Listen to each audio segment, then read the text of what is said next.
మందిర వార్షికోత్సవాన్ని పురస్కరించుకొని సమకూర్చబడిన మీ అందరితోని ఈ పూట నా దేవుడు స్పష్టంగా మీతో మాట్లాడునుగాక.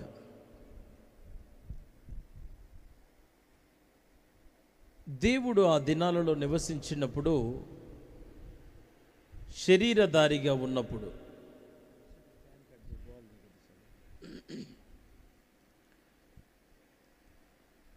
ఆయన చేసిన సేవ చాలా అమోఘంగా, అద్భుతంగా మార్చబడింది. ఆయన సేవలో ఇద్దరిద్దరిగా సేవకు పంపిస్తూ ఉన్న దినాలలో యేసయ్య వారిని ఉద్దేశించి వారికి కొన్ని మాటలు చెప్పాడు. మీరు పై వచనాలు చూసుకోండి. తర్వాత, ఎవడైనా నన్ను వెంబడింపగోరిన ఎడల వాడు వేటిని విడిచిపెట్టాలి, వేటిని ఉపేక్షించాలో చాలా విషయాలు ప్రభు మాట్లాడి, ఇట్లా అన్నిటిని వచ్చుకొని వచ్చిన సేవకుడు ఉన్నాడు చూసారా, అన్నిటి ఉపేక్షించి వచ్చిన దైవజనుడు ఉన్నాడు చూసారా, అతన్ని చేర్చుకుంటే నన్ను చేర్చుకున్నట్టే అని చెప్పాడు. దేవునికి స్తోత్రం అనండి అందరా. అంటే ఒక దైవజనుడికి దేవుడు అంత ఆధిక్యతను ఇస్తున్నాడు, కానీ ఈ దినాలలో దైవజనుని గూర్చినటువంటి ప్రత్యక్షత సంఘానికి ఉండట్లేదు. దైవజనుని విలువ దేవునికి తెలిసింది, దైవజనుని విలువ సాతానికి కూడా తెలుసు. అందుకోసం సాతానుగాడు ఒక ప్రాంతంలో ఒక దైవజనుని నిలబడనీయకుండా రకరకాలుగా పోరాటం, రకరకాలుగా శోధన. ఎందుకంటే వాడొక్కడు నిలబడితే ఇన్ని కుటుంబాలు నిలబడతాయి కదా. వాడొక్కడు పడిపోయాడు అనుకో, వాడిని పాపంలోనో, లోకంలోనో, ధనాపేక్షలోనో, ఏదో ఒక మత్తులోనో పడేస్తే ప్రజలందరూ సర్వనాశనం అయిపోతారు. అది వాడికి బాగా తెలుసు. అందుకోసం ఏం చేస్తాడంటే, ముందు సాతానుగాడు ఒక దొంగ, వాడు దొంగయు దోచుకునేవాడై ఉన్నాడు కదా. దొంగడు ఏం చేస్తాడు, ఇంట్లో ముందు బలవంతుల్ని కట్టిపడేస్తాడు కదా. బలంగా ఎవరు ఉంటారో ముందు వాళ్ళని చేతులు కాళ్ళు కట్టేస్తాడు. అప్పుడు వాడు దొంగతనం చేసుకోవడానికి తేలికూడదు. అందుకోసం సంఘం అంతా రేపు చెరపడాలి అంటే, సంఘంలో ఉన్న విశ్వాసులలో ఉన్న విశ్వాస్యత కోల్పోవాలంటే ముందు విశ్వాసం లేకుండా పాస్టర్ని చేయాలి. అందుకోసం ఆర్థిక ఇబ్బందులు, అందుకోసం అనారోగ్యాలు, అందుకోసం కఠినమైన పరిస్థితులు, వీటన్నిటిని ముందుకు తీసుకొని వచ్చి ఈ సేవ ముందుకు పడదు, ఈ సేవ ఇంతేలే అన్న ఆలోచనలు సేవకుల్లోనే వస్తాయి. ఇక విశ్వాసం ఏ విశ్వాసం ఉంటుంది? ఆ రకమైన ఆలోచనలు కలగజేసి సేవను కింద పడేద్దామని చెప్పి రకరకాల ప్రయత్నాలు చేస్తుంటాడు. దాంట్లో మళ్ళీ ఆటంకాలు, మందిరానికి ఆటంకం, సేవకు ఆటంకం, సాక్ష్యానికి ఆటంకం. ఎంత తెప్పలు పడి ముక్కి మూలిగి పని చేస్తుంటే మళ్ళీ నిందలు, అవమానాలు, రకరకాల మాటలు, దీని వెనకాల మళ్ళీ పుస్తకాలు రాయటం. ఉన్న పరిశుద్ధ గ్రంథాన్ని చదివే వాళ్ళు తక్కువ, మన గురించి పుస్తకాలు రాసేవాళ్ళు ఎక్కువ. నా కడుపులో ఉన్న పేగుల్ని కూడా లాక్కొని బోటి కూర వండుకుంటున్నారు. ఇక కానీ వండుకోమను, వండుకొని తినేవాడిని తిని మరి ఏం చేద్దాం. ఇప్పుడు నేనేమంటానంటే, దేవుడు పిలిస్తే వచ్చాం, మా అంతటి మేము రాలేదు. దేవుని ద్వారా ఈ సహవాసం ఏర్పాటు చేయబడింది. దీని వెనకాల రాజకీయ నాయకులు లేరు, ఎవరి పలుకుబడి ఏం లేదు. మీరు చూస్తున్న ఏదైనా కానీ ఎవరో ఇచ్చింది, ఎవరో చేసిన దాన్ని బట్టి ఇక్కడ దేవుని పని జరిగిందని మాత్రం మీరు పొరపాటున కూడా అనుకోమాకండి. ప్రతిదీ త్యాగంతోనే దేవుడి పరిచయం ముందు కొనసాగిస్తున్నాడు. అయితే నేనేమంటానంటే, మీ యొద్దకు వచ్చినవన్నీ చేర్చుకుంటే నన్ను చేర్చుకున్నట్టే అని అన్నాడు కదా దేవుడు.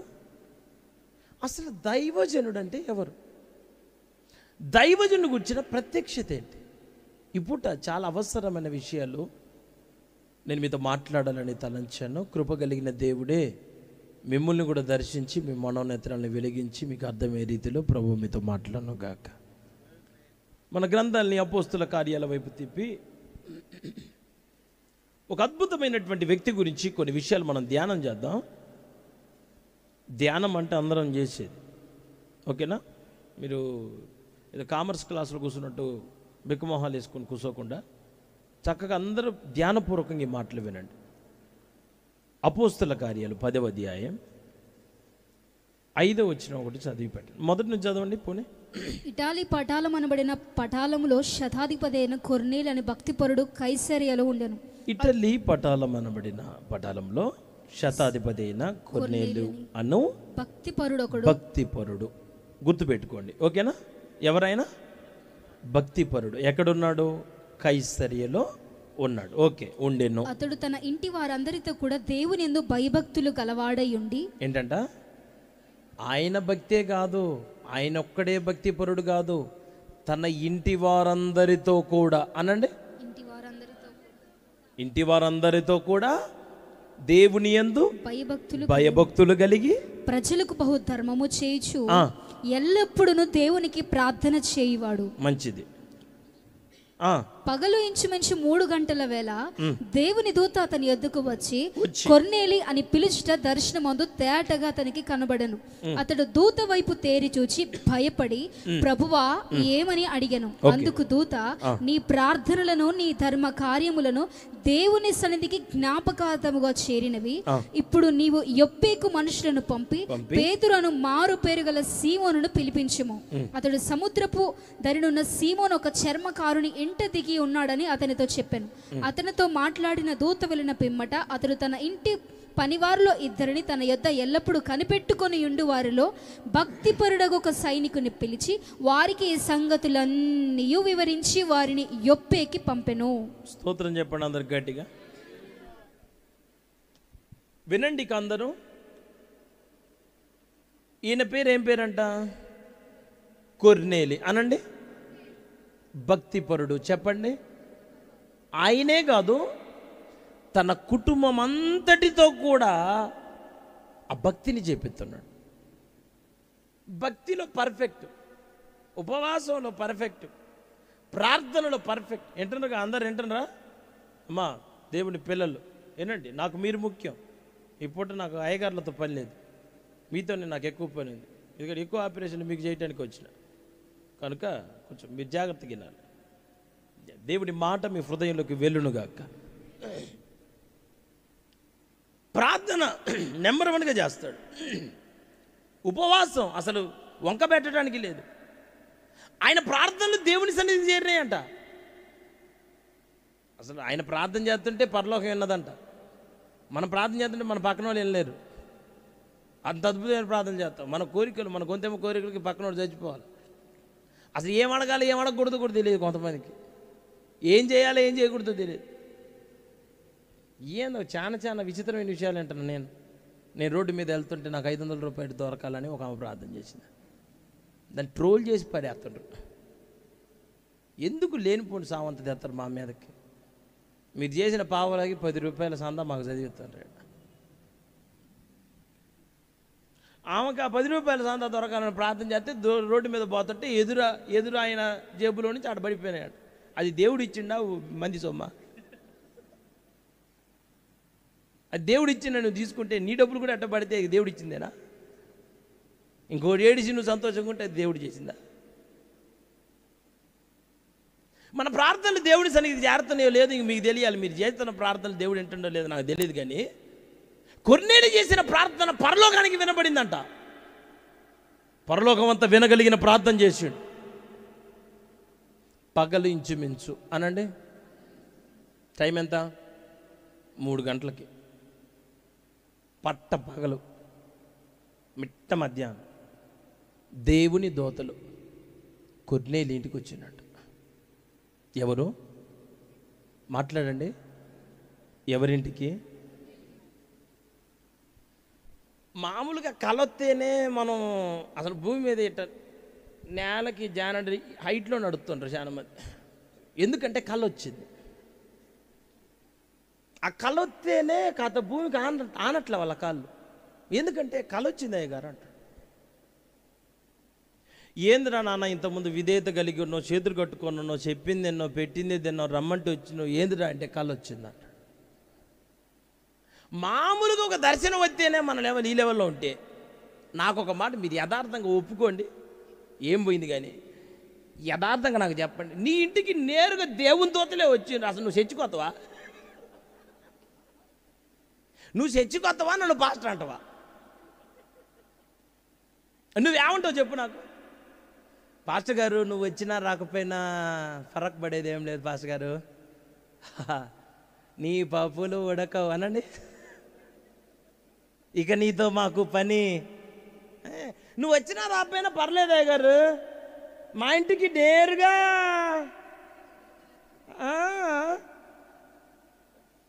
నీతో పని ఏముంది అయ్య గారు.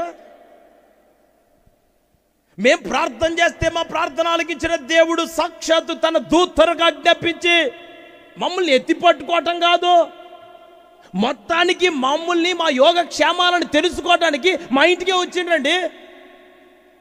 దూతలు వచ్చిన ఇల్లు అది, దూతలు నడిచిన గృహం అది. ఏదో కళలోనో దర్శనంలో గాను స్పష్టంగా చూస్తున్నాడంట. దేవుని దూతం చేంజ్ అవుతున్నాడు. ఏమని మాట్లాడుతున్నాడు? బాబు కొర్నేలి, ప్రార్థనలు బాగున్నాయి, నీకు ప్రార్థనలు తెలుసు, నీకు దేవుని దూతలు తెలుసు, నీకు వాక్య ప్రత్యక్షత తెలుసు, నీకు ధర్మకార్యాలు తెలుసు, నీవు త్యాగపూరితమైన వ్యక్తివే, లోకాన్ని కూడగట్టుకునే మనసు నీకు లేదు. మంచి మనసు ఉన్నాడు నానా, నీకు అన్నీ తెలుసు, కానీ నీకు దైవజనుని గురించిన ప్రత్యక్షత లేదు. అన్నీ తెలుసు, నీకు ప్రార్థన చేయటం తెలుసు, ఉపవాసం ఉండటం తెలుసు, మందిరానికి రావడం తెలుసు, పరిచర్య చేయటం తెలుసు, కానీ సేవకుని గురించిన ప్రత్యక్షత ఈ రోజున విశ్వాసులకు ఉన్నట్ల. నువ్వు పరలోకాన్ని చూసినావు, నేను ఒప్పుకుంటా. దేవుని దూతలు ఇంటికి వచ్చిండ్రు, శబాస్, ఒప్పుకుందాం, ఏం పర్వాలేదు, తప్పు కాదు. నా ఇంటికి రాని దూత నీ ఇంటికి వస్తే ఇంకా సంతోషపడతా. కానీ ఒక దూత దేవుని ద్వారా నడిపించబడిన ఒక గృహం ఎటువంటి గృహంగా ఉండాలి? అసలు వాళ్ళు ఎట్లుంటారు? మామూలుగా కలొస్తేనే ఆమె ఎవరితో మాట్లాడదని నేను ఎవరితో మాట్లాడండి, ఎందుకంటే ఆమెకి ఎక్కువ కళలు వస్తాయండి అన్నాను నన్ను ఒక ఆయన. ఏందయ్యా ఆయన పలకరించిన పలకట్లేదంటే ఆయనకి కళలు ఎక్కువ వస్తాయి. కళలు ఎక్కువ వస్తే మాట్లాడకూడదా? ఆయన కళలు ఎక్కువ వస్తాయి, ఇంకా మాట్లాడ్డంట. నీకు కళొత్తేనే మాట్లాడేది, దేవునితో వస్తే నన్ను ఏం లేదు, ఇక చీపురు కట్ట తీసి బయట ఇసిరేసినట్టే. ఇది దేంట్లో లెక్క నీకు? అసలు కూరల కరేపాకు కదా నేను. అంటే దూత నీ ఇంటికి వచ్చినా, పరలోక సంబంధమైన ప్రత్యక్షతను నీకు కలిగినా, పరలోకాన్ని చూడగలిగినటువంటి కృప దేవుడు నీకు ఇచ్చినా, నీ ప్రార్థనలన్నీ దేవుడు ఆలకించినా, నువ్వు ధర్మకార్యాలు చేసే వ్యక్తివే అయినా, నీ పేరు మీద ఎన్ని కార్యాలు నువ్వు చేసినా, నీకు ఒక దైవజను గురించిన ప్రత్యక్షత ముందు కావాలి. అది సంఘం తెలుసుకోవాలి.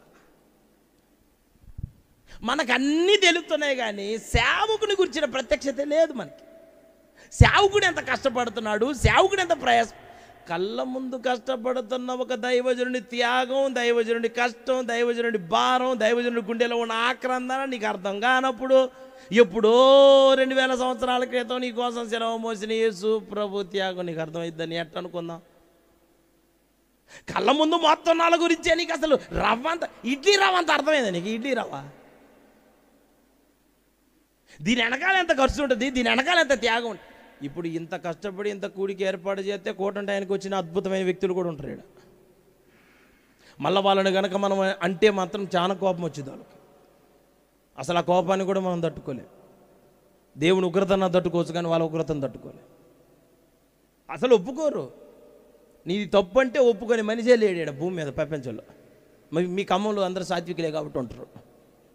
నేను చూసినంత ఎక్కడో నాకు కనపడట్లా. నీకు సేవకుని గురించిన ప్రత్యక్షత ఉందా? నీ ఇంటికి దేవుడు ఎందుకు నడిపించాడు అసలు? నీ ఇంటికి, మన ఇంటికి వచ్చుచు పోవచ్చున్న దైవజనుడు భక్తి కలిగిన వాడు. ప్రత్యక్షత. సేవకునిలో భక్తి చేసిందంట ఆమె. ఎవరు? గనురాలు, షుడేమీరాలు. ఆమెకేం కనిపించిందంట? వాళ్ళ సేవకుల్లో ఏం కనిపించిందంట? మన ఇంటికి వచ్చుచు పోవచ్చున్న దైవజనుడు. మీ ఇంటికి వస్తా పోతా ఉంటే పాస్టర్ గారు ఏ చెప్పులు వేసుకుంటుండు, ఏ కార్లో వస్తుండు, ఏ సెంటు కొట్టుకున్నాడు. అయ్యగారు ఏ షాపులో దొరికితే అయ్యగారు నీ సొక్కా అని అడుగుతున్నావు. ఆయనకి చెప్తే ఇంకో మరొకసారి సొక్కాలు వేసుకోవడం చెప్పలేదు, అది ఏడ కొనుక్కున్నాను అంటే. నువ్వు సొక్కాలను చూస్తావు, ప్యాంటు చూస్తావు, తిరిగే కార్లు చూస్తావు, వేసుకున్న చెప్పులు చూస్తావు, కానీ సేవకుడిలో ఉన్న భారాన్ని అర్థం చేసుకుని ప్రత్యక్షత కలిగిన సంఘంగా మన సంఘం ఎప్పుడు మార్చబడింది? ఈయనకి పరలోకం తెలిసింది, దేవుని దూతలు తెలిసినాయి, పరిచర్య తెలిసింది, ప్రార్థన తెలిసింది, ఉపవాసం తెలిసింది, భక్తి తెలిసింది, అన్నిట్లో పర్ఫెక్ట్. అసలు ఎక్కడ వంక పెట్టడానికి లేదు. మరి ఇన్ని తెలిసినప్పుడు ఇంకా పాస్టర్తో పని లేదుగా, దైవజనుడు అవసరం లేదుగా. దైవజనుడు ఎందుకు? ఇంకా ఆలోచన నీకు నాకు వచ్చిద్దని దేవుడు ముందే ఎరిగి యొప్పేకు మనుషులను పంపించు. అక్కడ పేతురున్నాడు, ఆ దైవజనుడిని నీ కోసం పిలిపించుకో. అల్లలే చెప్పండి అందరా. ఇప్పుడు అయ్యగారు వచ్చి ఏం చెప్పిండు, వరే నాయన నువ్వు బాప్తీసం తీసుకోరా, నువ్వు దేవుని కోసం బతుకు, అదేగా చెప్పింది. నేను ఒక మాట చెబుతాను, ఈ మాటకి మీరు అందరూ సమాధానం చెప్పండి. ఈ దేవుని సేవకుడు ఈ చెప్పే ఈ మాట దేవుని దూత చెప్పలేదా? ఆ మాను మనసు పొందమని, ఆ బాప్తీసం తీసుకోమని, దేవుని కోసం బతకమని చెప్పిన ఈ మాట ఆ దూత చెప్పొచ్చుగా, చెప్పచ్చా లేదా? మీరైతే ఏమంటారు? మీరనే మాట ఏంటిది? అయ్యా నువ్వు పోయి ఎప్పేకి పోయి మనుషుల్ని పంపించి పేతురుని పిలిపించుకో అంటే మీరేమంటారు? ఇక పేతురు ఎందుకు దూత, నువ్వు వచ్చినాక ఆ మొక్కేదో నువ్వే చెప్పరాదు. ఇక పాస్టర్తో వాడితో మనకి ఎందుకు పని? మళ్ళీ పిలిపించుకున్న దగ్గర నుంచి దశమ భాగం, పిలిపించుకున్న దగ్గర కుటుంబ ప్రార్థన, పిలిపించుకున్న దగ్గర నుంచి పరిచర్య, ఈ తిప్పలన్నీ మనం ఏడబడాలి అసలు? ఇవన్నీ ఎందుకు మనకి? ఆ దేవుని సేవకుడు చెప్పే మాట ఏదో నువ్వే చెప్పచ్చుగా. దేవుని సేవకుడు చెప్పే మాట సేవకుడే చెప్పాలా, దూతలు చెప్పరు. ఎందుకంటే ఈ పరిచర్య ఇంతమంది చేస్తున్న ఈ పరిచర్య ఇది దూతలకు కూడా లేని ఒక అత్యద్భుతమైన అవకాశముగా అనుగ్రహింపబడిన పరిచర్య. Praise the lord. హల్లెలూయా చెప్పండి అందరూ. దూతలకు లేని పరిచర్యను అభాగ్యులమైన మా అందరికీ దేవుడు అనుగ్రహించాడు. ఆయన పనివారిగా దేవుడు మమ్మల్ని మార్చాడు. దూతలు ఈ సేవ చేస్తే ఎంత అద్భుతంగా ఉంటుంది. నేను మా ఊరు నుంచి మీ ఊరు రావడానికి అర్ధరాత్రి 2 అయింది. నిన్న నైట్ 2, దూత నిమిషం అట్లా వస్తుంది. ఇంకా నేను ఇక్కడికి వచ్చిన తర్వాత మరి చాలా కష్టపడి వచ్చాను, మరి ఛార్జీకి డబ్బులు హల్లెలూయా. మరి మీరు కానుక ఇచ్చేటప్పుడు జాగ్రత్త చూసుకోండి. మీరు మందిరమునకు వెళ్ళినప్పుడు ప్రవర్తన జాగ్రత్తగా ఉండాలా, వచ్చిన తర్వాత ఇచ్చే అర్పణ జాగ్రత్తగా ఉండాలా. మరి లేకపోతే నా బతుకంతా మరి జాగ్రత్త అని ఇవన్నీ చెప్పే పని ఏముంటుంది? ఇంకా దూతలే పరిచయం చేస్తే ఇంటింటికి ఏముంది? ఒక్క దూత ఆకాశంలో నిలబడితే, ఒక రాష్ట్రం తెలంగాణకు ఒక దూత నిలబడితే ప్రతి సంఘానికి వాక్యం చెప్పచ్చు వాళ్ళు. ఇంతమంది పాస్టర్లతో పని ఎందుకు అసలు? ఆంధ్రాకు ఒక దూత, కర్ణాటక ఒక దూత, తమిళనాడుకి, కేరళకి, రాష్ట్రానికి ఒక దూతను పెట్టచ్చు కదా దేవుడు. ఇది దూతలు చేయకూడదు, సేవకులే చేయాలి. ఆ మాటలు దూతలు మాట్లాడకూడదు, దైవజనులే నీతో మాట్లాడాలి. అంటే నీకు పరలోక సంబంధమైన దర్శనాలు వచ్చినా వింటున్నావా? నీకు దేవుని దూతలు వచ్చే కొంపే అయినా మన కొంప, నీ ఇంటి నిండా దూతలే తిరగబడే వాళ్ళైనా నువ్వు నోరు మూసుకొని పాస్టర్ గారు చెప్పింది నేను అలా పోజులు కొట్టకూడదు. అది తెలుసుకోవాలి. అర్థమవుతుందా? నేను మీకు చెప్పిన మాట అర్థమైందా మీ అందరికీ? నువ్వు సేవకుడు చెప్పింది ఒక్కటేనో నువ్వు అన్నీ అంటావు, అందరు చెప్పిన మాట ఏంటావు, కానీ సేవకుడు చెప్పింది ఆ మాట వింటే నీకు క్షేమమని, ఆ మాట వింటే నీ కుటుంబం కట్టబడిద్దని, ఆ మాట వింటే నీ జీవితం దీవెనకరంగా మార్చబడిందని తెలిసినా సేవకుని మాట అంటే నిర్లక్ష్యం కలిగిన వాళ్ళు మీలో ఎంతమంది ఉన్నారు నాకు చెప్పండి. మీరు నిజంగా ఒప్పుకొని చేయొద్దండి. ఒక్కళ్ళు కూడా ఎత్తరుగా, పొరపాటు కూడా ఎత్తారు. దేవుడు మళ్ళీ ఆయన రాకడలో పొట్టుని గింజల్ని ఏరు చేసిన తర్వాత దొంగ అంటే ఓ బీచి అని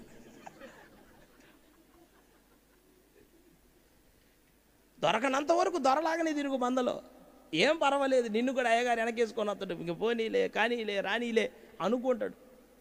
ఒక రోజున గింజల్ని పొట్టునెట్ట పట్టుకొని షాట్లో పడేసి ఎట్ట పట్టుకొని ఎట్ట అంటే శుభ్రంగా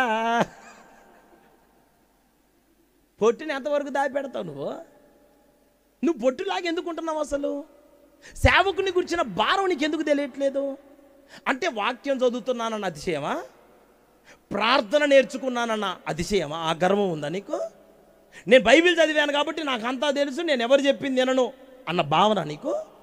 మందిరానికి వచ్చిన తర్వాత దేవుని దూతలే వచ్చి మాట్లాడిన తర్వాత కూడా కొర్నేలి ఎవరు చెప్పింది విన్నాడు? సేవకుని మాట విన్నాడా? సేవకుడు చెప్పింది చేశాడు. ఎంతకాలానికి విన్నాడు? నువ్వు ఎప్పేక మనుషులను పంపించంటే 3 దినముల తర్వాత అని ఉందా బైబిల్లో? వెంటనే యొప్పేకి మనుషుల్ని పంపాడు. వెంటనే అనండి. చెప్పిన వెంటనే సేవకుడి మాటకు లోబడే ఆ ప్రత్యక్షత కలిగిన సంఘం దీవెన నొందిన సంఘంగా మార్చబడుతుంది. అప్పుడు you are going to be blessed. Okay, అప్పుడు మీ జీవితాలు కట్టబడతాయి, మీ కుటుంబాలలో ఉన్న పరిస్థితులు మారతాయి. సేవకుని యొక్క కష్టం, సేవకుని యొక్క ప్రయాస, సేవకుని యొక్క భారం, సేవకుని గుండెలో ఉన్న ఆవేదన, సేవకుడు ఏ దర్శనంతో మీ మధ్యలో పనిచేస్తున్నాడో, నీకు పరలోకం గురించి తెలుసుకున్నా, పరిశుద్ధాత్మ గురించి తెలుసుకున్నా, పరిచర్య గురించి తెలుసుకున్నా, నీకు ఎటువంటి ప్రత్యక్షత నువ్వు పొందినా, ముందు సేవకుని భారం ఏంటిదో ఆయనను గురించిన ప్రత్యక్షత నీకు కలిగిన నాడు మీ జీవితాలు దీవెనకరమైన ధన్యకరమైన జీవితాలుగా మిగిలిపోతాయి. నీకు యేసే గురించి తెలుసు, దేవుని గురించి తెలుసు, పరలోకం గురించి తెలుసు, ప్రార్థన తెలుసు, ధర్మకార్యాలు తెలుసు, కానీ ఈ రోజున సేవకుని గురించిన ప్రత్యక్షత చాలామందికి తెలియట్లేదు. ఆ ప్రత్యక్షత లేకనే కొండ పైన మోషే దేవుని కోసం కష్టపడుతుంటే కొండ కింద ప్రజలు ఏం చేశారు? చెప్పండి. నీకు దూడబొమ్మ ఎందుకు చేసుకున్నావు? దూడబొమ్మకి బంగారాన్ని ఎందుకు కొలిసి ఇచ్చారు? ఈ పని మోషేకి ఎందుకు చేయలేదు? అంటే సేవకునికి వచ్చిన ప్రత్యక్షత వాళ్ళకి, అమ్మో ఎంతో త్యాగం చేసి వచ్చిండు అయ్యగారు. మోషే చిన్న చితక పాస్టర్ కాదు, ఐగుప్తు ధనాన్ని కాలదని వచ్చాడు. కాలుతో మనం రోడ్డు వెంబడి వెళ్తుంటే ఏదైనా ప్లాస్టిక్ కానీ ఏదో ఒక థింగ్ కనిపించింది అనుకో, వస్తువు కనిపించింది అనుకో, కాలుతో ఇటు కొట్టిపోతాం చూడండి. సర్వసాధారణంగా మన గుణం, ఏదైనా కనిపిస్తే అంటే కాలుతో నెట్టేస్తాం. ఒక రాయి కనిపించిన ఐగుప్తు ధనాన్ని అట్ట దన్ని వచ్చాడు సేవకి. పట్టు పరుపులు, పట్టు పాన్పులు, రాజభోగం, రాజరికం, రాజ సింహాసనం, రాజ టీవీ, అట్టొక్కసారి అట్ట చిటికేస్తే 100 మంది రావాలి. బాబు గారు చెప్పండి, చిటిక కాదు అయ్యా అంటే ఒకడు రాట్లా. ఇంతకుముందు బతికితే, ఇంతకుముందు జీవితే, ఇంతకుముందు మాట్లాడితే హడల్ దడల్ అనండి. ఇప్పుడు ఓన్లీ సైకిల్ పెడల్. ఇక తొక్కట్లేదు వాడు. సైకిల్ పెడల్ మీద కాలు పెట్టి అట్ట ఉండటమే. వాడు రాడు, ఎంతకి రాడు. గడగడలాడిన ప్రజలు ఇప్పుడు ఒక్కడు కూడా పట్టించుకోకపోతే, ఒక్కడికైనా దైవజనుని భారం, మోషే కడుపులో ఉన్న వేదన అర్థమైందా? సహకరించాల్సిన అహరోను, ఎప్పుడు భుజములకి ఆదుకునే మనసు కలిగిన అహరోను హూరులు వాళ్ళు ఇంకొక కొత్తగా ఒక బ్రాంచ్ పెట్టుకున్నారు. సేవకు సహకారంగా ఉండేవాడు ఇంకొక సంఘం పెట్టుకుని ఇంకేటుంటుంది నాకు చెప్పండి. నువ్వు సహకారంగా ఉంటావా, సంఘం పెడతావా? కొంతమంది బయటికి పోయి సంఘం పెట్టరు, సంఘంలో ఉండి సంఘం అనండి. ఏది మామూలుగా జీడీ సంఘం, ఇంకేదో సంఘాలు ఉన్నాయి నాకు పెద్దగా గుర్తు రాట్లా. అట్లా సంఘములోనే సంఘం అనండి. ఇది సంఘం. ఈ సంఘంలో కొంతమంది వాళ్ళే ఒక సంఘంగా ఏర్పడతారు. వాళ్ళకు ముఠా అన్నమాట. ఆ ముఠా ఏర్పడి ఆ ముఠా అంతా కలిసి హైదరాబాదులో సైకిల్ బాంబు పెట్టినట్టు నా కింద ఒక బాంబు పెడతారు. అది ఎప్పుడు పేలిద్దో, నేను ఎప్పుడు మొక్కలవుతానో నాకు తెలియదు. నేనేమో పిలిచిన పలికే దేవా నీకే స్తోత్రము అని నేను పాటలు పాడుకుంటున్నా. పిలిస్తే ఆయన పలకట్టేది కానీ వీళ్ళు పలుకుతారు. ఇప్పుడు అమ్మ ఏందా చెప్పాయి గారు, ఆమె మొత్తం రెడీ అయింది. ఇప్పుడు మొత్తం ఫైరింగ్కి గన్ లోడ్ చేసి వచ్చింది. ఇక ఏ మాట మాట్లాడినా పచ్చగాని లోడికి లోకం అంతా పచ్చగాని వచ్చినట్టు, ఏ మాట మాట్లాడినా అపార్థమే. అయ్యగారు ఇంత మాట అన్నాడు అంటది. ఏ మాట అన్నదని చెప్పదు, అన్న మాట చెప్పదు కాదు, అన్నదాన్ని మాత్రం ఇంత పెద్దది చేస్తారు. ఈ పూట నేను ఒక మాట మిమ్మల్ని అడుగుతున్నాను. నాకు శోధన మొదలైందా? దేవునికి స్తోత్రం. ఈ శోధన కాలంలో దేవుడు మరి తప్పించును గాక. ఇందాక సేవకుల మీటింగ్లో శోధన అయింది. హల్లెలూయా, హల్లెలూయా చెప్పండి అందరూ. ఏముంది అట్టండి, సామాను పెట్టుకొని పని చేస్తున్నాం, ఏం చేయాలి చెప్పు? పని జరగాల, ప్రజలు సంపూర్ణపరచబడాలా, వాళ్ళందరూ దేవుని రాకడ కొరకు సిద్ధపరచబడాలా. ఇది కడుపులో ఉన్న వేదన అంతే. సేవకుని కష్టం, సేవకుని భారం, సేవకుని బాధ్యత, సేవకుని దర్శనం సంఘానికి అర్థం కావాలి. ఆ ప్రత్యక్షత సంఘం పొందుకోవాలి. ప్రార్థన చేయటమే భక్తి అనుకుంటున్నారు కొంతమంది, కళలు రావటమే భక్తి అనుకుంటున్నారు కొంతమంది, ఉపవాసం ఉండటమే భక్తి అనుకుంటున్నారు. అసలు ముందు నీ సేవకుని పట్టించుకోవడం భక్తి. నీ దగ్గర అందుకోసం మీకు మూలవాక్యంగా ఏం చదివించిన మత్తయి సువార్త అప్పుడప్పుడు బేల్తే పట్టించుకోకూడదు. ఎందుకంటే కొంచెం హుషారుగా ఉంటానికి పెడతారు ఈ మధ్య ఇవన్నీ.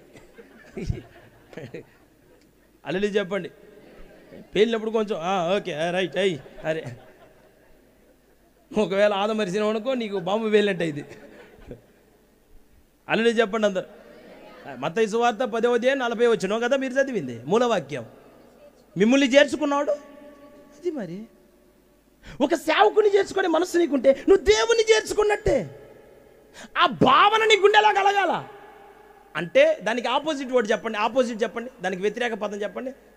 మిమ్మల్ని చేర్చుకున్నవాడు నన్ను చేర్చుకున్నట్టే. ఆపోజిట్ మిమ్మల్ని కొనని వాడు అంతే. అయ్యగారు నువ్వే అంత పెద్ద అట్లా అయ్యగారు మళ్ళీ నువ్వు ఇదిగో దీంతో ఎక్స్ప్లెనేషన్ నా దగ్గర తీసుకురా మాకు. నేను అర్ధరాత్రి కాపీ పెట్టుకొని రాసిన బైబిల్ కాదు ఇది. అదైతుందే మాడోలు అమ్మాయి రమేలా కాపీ పెట్టు, నేను బైబిల్లో ఒక 2 ముక్కలు రాస్తాను రాసిందా, నేను సొంతంగా రాసిందే. నీ బైబిల్లో కూడా ఉంది ఇది, నువ్వు చదువుకోలేదా? నువ్వు దైవజన్ని చేర్చుకోకపోతే నువ్వు దేవుని చేర్చుకోకపోతే అసలు నువ్వు చేర్చుకోలేవు. దైవజన్ని చేర్చుకోవటం అంటే ఏంటి? ఆయన మాటను, ఆయన నడిపింపును, ఆయన దర్శనమును సంఘం గుండెలోకి చేర్చుకోవాలి. వాళ్ళ భారం మీ గుండె దాకా రావాలి. ఇమ్మని లెక్క ఓకే ఓకే ఓకే హల్లెలూయా అని చెప్పండి అందరు. ఒక సేవ, ఒక కూడిక జరుగుతుంటే, ఒక పని జరుగుతుంటే దీని వెనకాల ఎంత పని ఉంటుంది తెలుసా? ఇంతమందిలో కూడా చూసినావా, నా గొర్రె నేను ఎట్టెత్తుక్కున్నాను అట్టుంటుంది. మనసు నిండా మన మనసుని అట్టు నింపుకొని ఉంటాం. నేను అనే మాట మీరు అర్థం చేసుకోండి. ఒకడు ఎంత నలిగిపోతున్నాడో, ఎంత ప్రయాసపడుతుంది వాడికి. మీ పాస్టర్ గారికి ముక్కుకి ఆపరేషన్ జరిగింది, మీలో మరి అందరికీ తెలుసో లేదో నాకు తెలియదు. చాలా అనారోగ్యంగా ఉన్నాడు, నేను గమనించా. వాస్తవంగా దానికి చాలా రెస్ట్ తీసుకోవాలి. అక్కడేం యవనస్తుల కొడుకు పెట్టిన మాచెల్లలో ఆ పచ్చి పుండుతోనే మాచెల్లు వచ్చాడు, అక్కడ పనిచేశాడు. మీ పాస్టర్ గారి మనసు చెప్తున్నా, మీ అయ్యగారి హృదయం చెప్తున్నా. ఆయనేమో దేవుని కోసం కష్టపడాలా, ఆరోగ్యం పోయినా పర్వాలేదులే, ఆ బతుకున్న 2 పూటలన్న దేవుని కోసం సత్యపోయి ఏమైందిలే, సత్యపోయలే ఆమె దేవుని కోసమేగా. ఇంత భారం కలిగి కూడికి ఏర్పాటు చేసింది. దీని వెనక నేను రాత్రి 2 గంటలకు వచ్చిన, ఆయన ఏం పడుకొని లేడు. ఆయన, మీ అయ్యగారు వీళ్ళందరూ లేచే ఉన్నారు, పరిచర్య చేస్తున్నారు. అవిగాడు వీళ్ళందరూ పనిలో ఉన్నారు. నేను అంటాను, మీకు సేవకుని గూర్చినటువంటి ప్రత్యక్షత ఉంటే ఆ సేవకుని భారం మీ గుండెలోకి రావద్దా? ఆ బాధ్యతాయుక్తమైన మనసుతో మీరు నింపబడద్దా? What is mean by church anniversary? వార్షికోత్సవం అంటే ఏంటిది? శోధన. వార్షికోత్సవం అంటే ఏంటిదండి? అంటే చర్చి కలర్ఫుల్గా మారటం వార్షికోత్సవమా? చర్చి అంగరంగ వైభవంగా ఇట్లా మార్చబడటం ఇది వార్షికోత్సవమా? You have to become like this. నీ భక్తి ఈ విధంగా మార్చబడాలా, నీ ఆత్మీయత ఈ విధంగా మార్చబడాలా. నువ్వు ఒక అలంకరింపబడిన బిడ్డగా ఆయన సన్నిధిలో మిగిలిపోవాలా. అంత ఎక్కడికక్కడ జినిగిపోయినట్టు అయిపోతుంది నీ భక్తి, నీలో విశ్వాసం తగ్గిపోతుంది. అసలు సేవకునితో కనెక్షన్ లేదు నీకు, సేవకునితో సంబంధం లేదు, సేవకుని మాటతో సంబంధం లేదు. అంతా నీకు తెలుసు అన్న భావన నీ గుండెలోకి వచ్చింది. అది నాకు అర్థమైంది, నేను చెబుతున్నాగా. నాకు ఒకరు చెప్పాల్సిన పని లేదండి. అవును, అరే నయోమి ఆమె ఉన్న దేశంలో దేశానికి కరువు వచ్చిందా, ఆమె కరువు వచ్చిందా? రూతు పుస్తకం 1వ అధ్యాయం 1వ వచనం చదవండి. రూతు 1:1. ఇంతసేపా నాకు? ఎక్కడక కరువు ఎక్కడొచ్చింది కొంచెం చెప్పండి. దేశంలో కరువు వచ్చినప్పుడు, దేశం అంటే మట్టి కాదు, ఈ దేశం అంటే ఆ మనుషులు చాలామంది ఉంటే ఈ ఒక్కతే మనిషిలాగా చేసింది ఏంది మరి? అందరు ఇచ్చారు ఆ దేశం నుంచి బయటికి. ఈ ఒక్కతే ఎందుకు వచ్చింది? బెత్లెహేం అంటే రొట్టెల ఇల్లు, సమృద్ధి కలిగిన అనుభవం. ఆ స్థలంలో కొంచెం కరువు, అయినా ఎందుకు నిలబడలేదు? మరి సమృద్ధి కలిగిన సంఘములో ఉంటున్న నీకు ఒకవేళ కరువు వస్తే ఎందుకు నిలబడట్లేదు? కొంచెం కష్టం వస్తే ఎందుకు నిలబడట్లేదు? నీకు ప్రత్యక్షత లేదు. ఆ స్థలాన్ని గురించి, దేవుడు నీకు నియమించిన సంఘాన్ని గురించి, దేవుడు నిన్ను ఏర్పాటు చేసుకున్న స్థలాన్ని గురించిన దర్శనం లేని వాళ్ళు ఈ కాలంలో చాలామంది ఉన్నారు. అందుకోసం వాళ్ళ భక్తి పాడైపోతుంది, వాళ్ళ ఆత్మీయత పాడైపోతుంది. కొద్ది రోజులు ఏదో భక్తి పరులం అనుకుంటున్నారు, ఇంకా 4 రోజులు పోయిన తర్వాత ఏం చేస్తున్నారో వాళ్ళకే అర్థం కావట్లేదు. దేశమంతటికి కరువు వస్తే దేశమంతా కరువులోనే ఉన్నారు. ఒక్కొక్కదానికే సమృద్ధి కావాలంట. ఒక్కొక్కదానికి తిండి కోసం ఏమైనా చేస్తాం. తిండి కోసం దేవుని కూడా దూరం పెట్టింది. ఆమెకి తిండి ముఖ్యం అంతే. దైవజనుని మాట, దేవుని సంకల్పంతో ఆమెకి పని లేదు.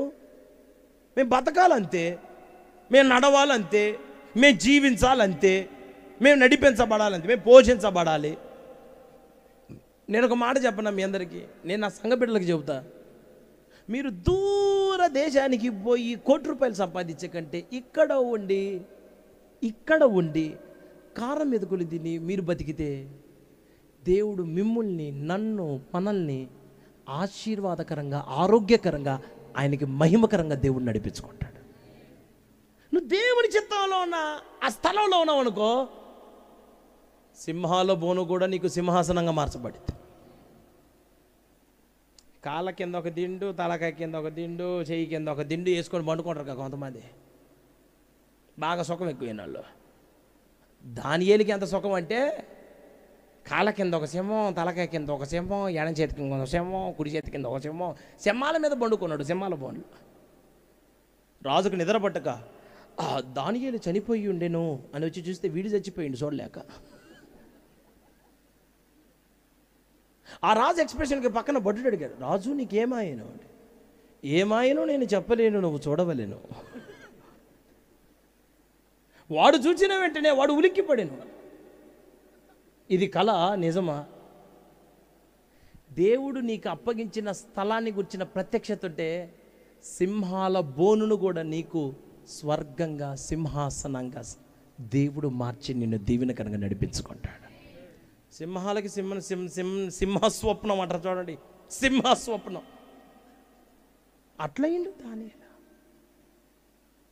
ఈరోజు నేను మీ అందరికి ఒక మాట చెప్పదలుచుకున్నా, మీ దైవజనుని గురించిన ప్రత్యక్షత మీకుందా? బైబిల్ తెలుసుకున్నావు, రక్షణ అనుభవాలు తెలుసుకున్నావు, దేవుని రాజ్యాన్ని గురించి తెలుసుకున్నావు. ఈ రక్షణ అనుభవాలు నేర్పించి నేను ఆత్మీయంగా మార్చి నీకున్న కష్టాలు, నీకున్న అనారోగ్యాలు, నీకున్న బంధకాలన్నిటిలో నుండి నువ్వు విడుదల పొందడానికి కడుపు మార్చుకొని, గుండెలు బాదుకొని, జుట్టు బీక్కొని, రాత్రి మగ అహర్నిశలు నీ కోసం, నీ రాక కోసం, నీ ఎదుగుదల కోసం, నీ ఆత్మీయ అభ్యున్నతి కోసం ఎదురు చూసిన నీ ఆత్మీయ తండ్రిని గూర్చిన దర్శనం లేకుండా బతుకుతున్న నువ్వు ఆశీర్వదింపకరమైన వ్యక్తిగా నువ్వు ఆశీర్వాదకరమైన వ్యక్తిగా నువ్వు నడిపించబడతావు, ఎట్లా మార్చబడతావు నువ్వు? ఆ దర్శనం లేకపోతే నీకు అన్ని దర్శనాలు వస్తున్నాయి, దేవుని దూతలు వస్తున్నారు, మరి సేవకుడేడి?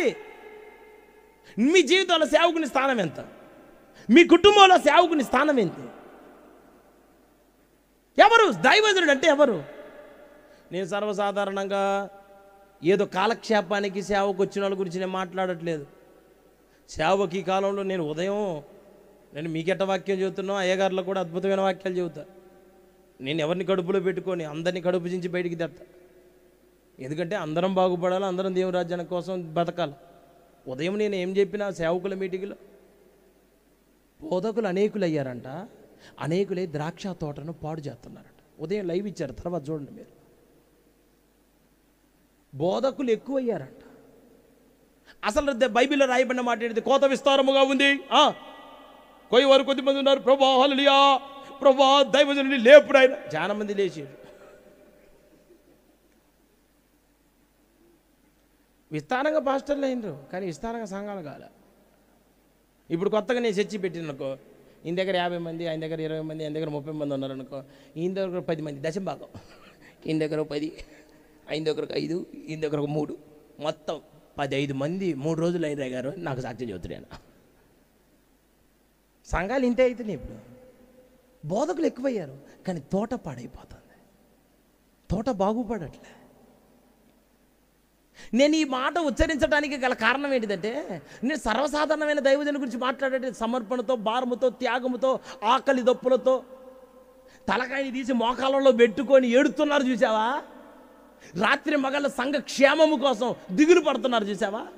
అన్న ఉన్నా లేనట్టు, కుటుంబాలు ఉన్నా లేనట్టు, పిల్లలు ఉన్నా లేనట్టు, అసలు ఏమి లేవు.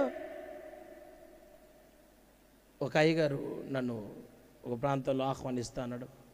మన మధ్యలో సువార్థికుడు ఎర్నెస్ట్ పాలయ్య గారు అన్నాడు. ఒరే నీ దోంపద నీకే వచ్చిందిరా, సువార్థికుడు ఎదురా, సువార్థికుడు ఏంది నాయన అని అన్నా. నేను నువ్వు 22, 22, 32 అనకపోయినా పర్వాలేదు, కానీ నువ్వు అనకూడని చాలా పెద్ద మాట నువ్వు నన్ను సువార్థికుడు ఏంది అని అన్నానంటే, అదేలేండి అయ్యగారు మీకు సంఘం లేదు కదా అంటాడు.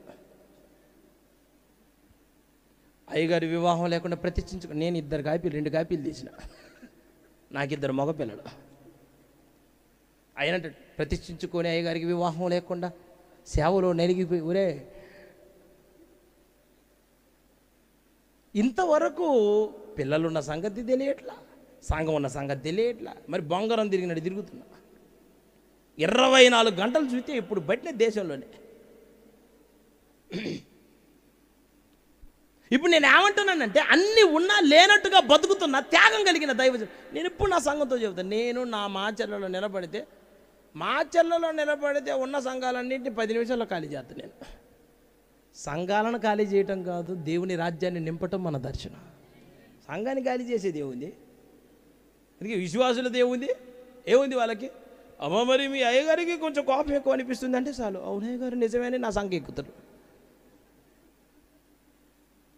అమ్మ ఏమి లేదమ్మా నీకోసం 2 రోజులు ఉపవాసం ఉంటానంటే చాలు, చాలా థ్యాంక్స్ అయ్యారు, అసలు అయ్యగారు బా అయ్యగారు అయితే నీకు ఒక్కసారి కూడా ఈ మాట నాతో చెప్పలేదు అయ్యగారు.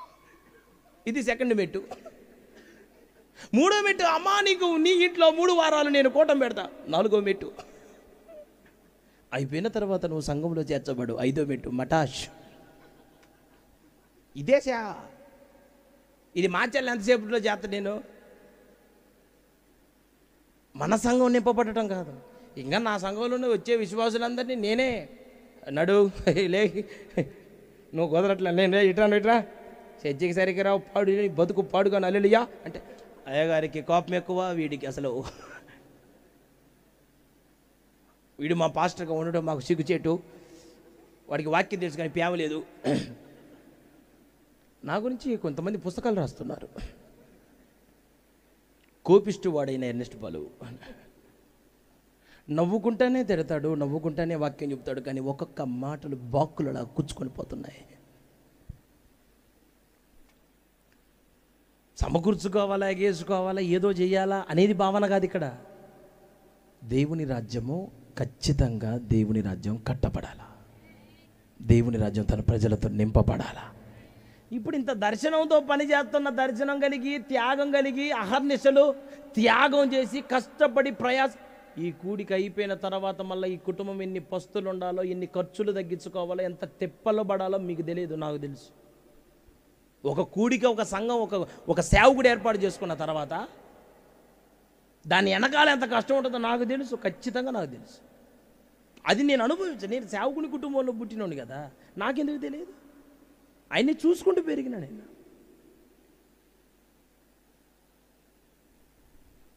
ఈ రోజున నేను మీ అందరికీ చెప్పదలుచుకున్న విషయం ఏంటంటే, ప్రయాసముతో సేవ చేస్తున్న దైవజనుల గురించిన ప్రత్యక్షత మీకుందా? ఆ ప్రత్యక్షత మీకు కలిగిందా? ఒక మాట చదవండి, శామ్యూల్ 1వ పుస్తకం 9వ అధ్యాయం 5వ వచనం చదువుకుందాం. 1 సమూయేలు 9:5. అయితే వారు సూపు దేశమునకు వచ్చినప్పుడు మనము తిరిగి వెళ్ళుదము రమ్ము, గార్ధవముల కొరకు చింతింపక నా తండ్రి మన కొరకు విచారపడునేమో అని సౌలు తన యొద్దనున్న పనివానితో అనగా, వాడు, ఇదిగో ఈ పట్టణంలో దైవజనుడు ఒకడున్నాడు, అతడు బహుగనుడు, అతడు ఏ మాట చెప్పునో ఆ మాట నెరవేరును, మనము వెళ్ళవలసిన మార్గమును అతడు మనకు తెలియచేయనేమో, అతని యొద్దకు వెళ్ళుదము రండి అని చెప్పెను. హల్లెలూయా చెప్పండి అందరు గట్టిగా. సౌలు అనండి, వాళ్ళ నాయన కీష్, వాళ్ళ గాడిదలు పోయినాయి, తప్పిపోయి వాటిని ఎత్తుక్కుంటూ వచ్చిండు. వాళ్ళ నాన్న పంపిస్తే ఈ సౌలు ఒక పని ఉన్నాయి ఎంట పెట్టుకొని, ఎంతకి ఆ గాడిదలు దొరకపోయేసరికి అంటుండు, నానేమని దిగులు పెట్టుకుంటాడేమో మన మీద, భోజనం టైంకి ఇంటికి పోదాం, వద్దులే ఎండకి ఎందుకు ఇంత తెప్పలు, మన బోధం పాని పనివాడితో చెప్తాడు. ఆ పనివాడికి ఉన్న ప్రత్యక్షత ఏంటిదో చెప్పనా? పేరుకు పనివాడే, పేరుకు పనిలోనే ఉంటాడు, కానీ మనసంతా దైవజనుడు గురించిన ప్రత్యక్షతతో నింపుకొని ఉంటాడు. పేరుకే పని స్థలంలో ఉంటాడు, గుండె నిండా దైవజనుడు త్యాగాన్ని మనసులో పెట్టుకుని బతుకుతాడు. పేరుకే పని చేస్తాడు, పేరుకే ఆ పని ఈ పని అంటాడు. సమయం సందర్భం వచ్చినప్పుడు చెప్తున్నాడు, సౌలుతో మాట్లాడుతున్నాడు, అయ్యా మన ప్రాంతంలో ఒక గనుడైన దైవజనుడు ఉన్నాడు, అతడు బహుగనుడు, అతడు ఏ మాట మాట్లాడతాడో ఆ మాట నెరవేర్చబడుతుంది. నాకో మాట మీరు చెప్పండి. సౌలుకి గాడిదలు తెలుసు, ఎతకటం తెలుసు, వాళ్ళ నాయన తెలుసు, ఇంటికి బాగుపోతే వాళ్ళ నాయన ఏడుతుడని తెలుసు, కానీ దైవజనుడి గురించి తెలుసా? దేశం అందరికీ తెలుసు అంట అతడు గనుడని, ఈయనకు తెలియదంట. వచ్చిన బాధ ఏందో చెప్పనా? స్థానికంగా సేవ చేస్తున్న సేవకుని యొక్క విలువ స్థానిక సంఘానికి తెలియదు. మిగతా ఊరోళ్ళు చెబుతారు, అబ్బా అయ్యగారు బాగా కష్టపడి సేవ చేస్తాడు, అయ్యగారు బా ఏం త్యాగం కలిగిన దైవజనుడు అమ్మా, బలిదేవుడు అమ్మ, అంత పల్లెటూరు, అంత పచ్చి పల్లెటూరు అమ్మా, కష్టపడతాడమ్మా అని వేరే ఊరోళ్ళు చెప్పుకుంటారు. ఆయన సంఘానికి పోయినాడు, అయ్యగారా మా అయ్యగారేనా, ఇంకా వాళ్ళు నోరు తెరిచిందంటే పేదరాజు పెద్దమ్మ కథ చెబుతారు. ఇప్పుడు మనకి నేను అనే మాట ఈ పూట మీరు అర్థం చేసుకోండి. పనివాడికి ఉన్న ప్రత్యక్షత కాబోతున్న రాజుకి సౌలుకి లేదు. దైవజనుడు ఒక గనుడు అన్న ప్రత్యక్షత ఆ పనివాడికి ఉంది. మనం ఇంటికి పోయే వాళ్ళం కాదు, మన దైవజనుడి దగ్గరికి పోవాలా. ఆయన చెప్పింది మనం వింటే, ఆయన ఏది చెప్తే దేవుడు ఆ మాట నెరవేరుస్తాడు. ఈ రోజున సేవకుని గురించిన ప్రత్యక్షత నీకుంటే దేవుడు చెప్పిందే చెబుతాడు. అంటే మళ్ళీ ఏడొక సిటుకు ఏడొక మెలక పడింది. మళ్ళీ ఇప్పుడు దేవుడు చెప్పకముందే నేను నాకు అన్నీ చెప్పిండని చెప్పేవాళ్ళు చాలామంది ఉన్నారు. నీకు మగ పిల్లగాడు పుడుతున్నట్టు ఆడపిల్లగాడు పుట్టింది, ఆడపిల్ల పుట్టింది. ఆడపిల్ల పుడితే వీళ్ళిపోయి అడిగారు, ఏం దగ్గర ఆడపిల్ల పుట్టిందంటే, మీలో ఉన్న అవిధేయతే దానికి కారణం అడ్డం పడిందని చెప్పినాడు. తీసి వాళ్ళకే కొట్టిండు మళ్ళీ ఆ వాక్యాన్ని. సుతారు పని చేసేవాడు మాల్ని కనుక వేసి గోడ కడతాడు కదా, కింద పడేదాన్ని కూడా మళ్ళీ తాపి నీటి తిప్పి కొడతారుగా, మళ్ళీ తిప్పి వాళ్ళకే కొట్టాడు. మీలో ఉన్న అవిధేయతే దానికి ఆడపిల్లకే కారణం. మరి నువ్వు మగపిల్ల కాదు, అవిధేయత అడ్డం పడింది, పిండం తిరగబడింది. అంటే సొంతగా కల్పనా కథలు చెప్పుకుంటూ తిరిగే వాళ్ళు వచ్చిన మంది ఉన్నారు. వాళ్ళకు కూడా కాలం చాలా మంచిగా చెల్లుబాటు కూడా అవుతుంది బాగానే. నేను వాళ్ళ గురించి చెబితే నువ్వు వాళ్ళ గురించి చెప్పినావు, నేను ఇండైరెక్ట్గా చెబితే మీరు పేర్లు చెబుతారు, నాకు అక్కడ చెప్పకూడదు మీరు. అది తప్పు. మనం ఎవరిన దేవుడు సమస్తముడు చూచుతున్న దేవుడు, బాగుగా ఎరిగిన దేవుడు. వాళ్ళ జీతాలు వాళ్ళ జేబులో పెట్టిన, ఎవరి జీతాలు వాళ్ళకి ఎత్తు. నేను ఈ పూట మీ అందరికీ చెప్పగలిగిన విషయం ఏంటిదంటే, పనిలో ఉన్నవాడికి ఎవరిని గురించిన ప్రత్యక్షత ఉంది? పనిని గురించిన ప్రత్యక్షతే. దాన్ని గురించిన టెక్నిక్సే తెలుసుకొని బతికే వాళ్ళు మనలో చాలామంది ఉన్నారు. పనిని గురించిన ఆలోచనతోనే బతికే వాళ్ళు ఉన్నారు. ఏ పని చేసినా సేవకుని గురించి ఆలోచన చేసే సంఘం ఉందండి మనకి. మీరే ఐడిపేటోళ్ళు. ఏ పని చేసినా మీ అయ్యగారు మీకు గుర్తుంటాడా? ఏ పనిలోనైనా నువ్వు తినే ప్రతి ముద్దకి నీ దైవజనుడు గుర్తు రావాలి. ఈరోజు నీ అన్నం తింటానికి కారణం నా దైవజనుడి ప్రార్థన. నీకు ఉందా? మనసు ఉందా నీకు? ఆ మనసు, నీకు ఈ ప్రత్యక్షత. నువ్వు సేవకుని చేర్చుకోకపోతే దేవుని చేర్చుకోలేవు. ఇది మర్చిపో. మాకు నువ్వు లాజిక్లు మాట్లాడద్దు. మళ్ళా అయ్యగా నువ్వు దేవుని కంటే పెద్ద. దేవుని కంటే కాదు, ఈయన తర్వాతే దేవుడని దేవుడు చెబుతాడు. ఆయన్ని చేర్చుకోరా, ముందు నన్ను చేర్చుకోనట్టే అన్నాడు. ఎమ్మెల్యే ఒక మనిషిని పంపించి నీటికి వారే అన్నాం అనుకో, ఇంక ఆయన రాడు. నేను అన్నమాట అర్థమైందా, అర్థం కాలేదా? వీళ్ళందరూ, ఈ దైవజనులందరూ ఆయన తరపు పనివారు. వీళ్ళంతా ఆయనను గౌరవిస్తే వీళ్ళనే యేసయ్యను గౌరవించినట్టే. వాళ్ళకి లోబడితే దేవునికి లోబడ్డట్టే. వీళ్ళకి భయపడితే దేవునికి భయపడినట్టే. We have to know this equation. ఈ స్టాండర్డ్ ఫార్ములా మీకు తెలియాలి. వాడు పనిలోనే ఉన్నాడు, కానీ ప్రత్యక్షత కలిగి ఉన్నాడు. ఆ పనిని గురించినటువంటి ప్రత్యక్షత కలిగి లోకంలో కలిసిపోలా, దైవజనుడి గురించి మాట్లాడుతున్నాడు. ఈ ఊరిలో, ఈ ప్రాంతంలో, ఈ దేశంలో ఒక దైవజనుడు ఉన్నాడు. ఆయన దగ్గరికి పోతే ఆయన మాట వింటే ఆ మాట ఖచ్చితంగా నెరవేర్చబడింది.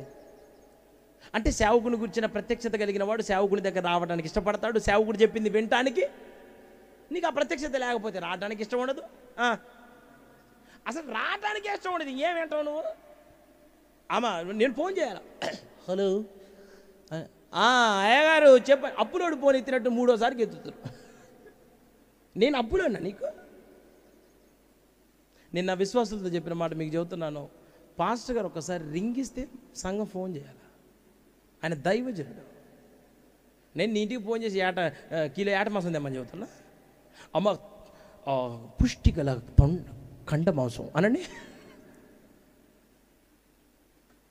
మీకు చెబుతుంది. మేము ఇట్లాంటి మాటలు ఏమన్నా మాట్లాడుతున్నాం? నా ఇంట్లో ఉప్పు లేదు, పప్పు లేదు. మీ పాస్టర్ గారు ఇప్పుడు నా పని చేసిండా? వాళ్ళు పస్తున్న రోజు బొచ్చెడు ఉన్నాయి. మరి చాలా రోజులు పస్తులు ఉన్నారు, నాకు తెలుసు. మిమ్మల్ని అడిగారా? మీ దగ్గరకు వచ్చారా? నీకు ప్రత్యక్షత ఉంటే నువ్వు దైవజనుడి దగ్గరికి రావడానికి ఇష్టపడతావు. నువ్వు వస్తావు, చెప్పింది ఏంటావు. ఆ ప్రత్యక్షత లేకపోతే నీకు దైవజనుడికి మధ్యలో ఎడమైంది. నువ్వు వేరు, పాస్టర్ గారు వేరు. ఆయన దారి అయింది, నీ దారి నీదే, అంతే. పేరుకి ఏ చర్చికి వెళ్తారు? మేమా? ఏ చర్చికి? మేమేనా? నువ్వే తల్లి, నువ్వే తండ్రి, చెప్పు నాయన. మేము షారోను పొలంలో పూసిన, అది పూసిన పుష్పం, ఇది ఎండిన పద్మం. ఆడ పోతుంటుంది, ఇది వాడుతుంటుంది. అంటే అన్నంటారు, చెప్తే కోప్పడతారు, చెప్పిన మాట అర్థం చేసుకోరు. మళ్ళీ మీరు దెబ్బతింటారు. దెబ్బతిన్న తర్వాత నా దగ్గరకు వస్తారు. అయ్యగారు మరి చెప్పాలి కదా అయ్యగారు అని పెద్ద శేషుడు గాల్లాగా నన్ను అంటారు. తెలియదు అయ్యగారు. నేను ఒక ఆమెకి చెప్పిన ఎన్లా పోయింది. దేవుడు మొత్తం ఈపు కాదు కదా, మొత్తం ఆ ఊరంతా విమానం మొత్తం మోగేటట్టు కొట్టిండు. ఈపు కాకుండా ఈ ఊరికే కొట్టిండు. ఆ విమానపు మోత ఆ ఊరంతా విన్నారు. వచ్చిన తర్వాత నన్ను అంటదే, పిల్లలు తెలిసి తేలాక 1,00,000 అంటావు, నువ్వు అయిన పట్టించుకుంటే తండ్రివి కదా అన్నాడు. నేను పీక పేసుకాల్సింది అప్పుడే అన్నాను.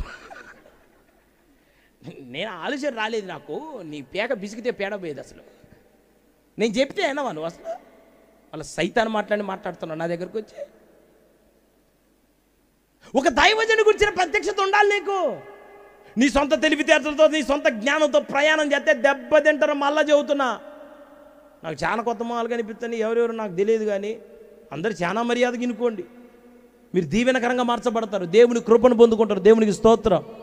అల్లలి చెప్పండి అందరు గట్టిగా. సేవకుని గురించిన ప్రత్యక్షత నీకుంటే ఆ సేవకుని దగ్గరికి వెళ్ళబుద్ధి అయితే, ఆ సేవకునితో మాట్లాడబుద్ధి అయితే, ఆ సేవకుడు చెప్పింది చేయబుద్ధి అయితే. ఆ ప్రత్యక్షత లేకపోతే ఏడ చెబుతాడో ఏమోనని చెప్పి ఆస్కాయ పుస్కాయ సాంబార్ బుడ్డి, ఎక్కడ దొంగలు అక్కడే గాప్ షోప్ అంతే. ఏంద్ర ఏమన్నారు నన్ను? అల్లెలు చెప్పండి. ఇంకా కానరారు వాళ్ళు. ప్రార్థనకి ఇచ్చడండి, ఇట్లా వస్తారు అట్లా పోతారు అనండి.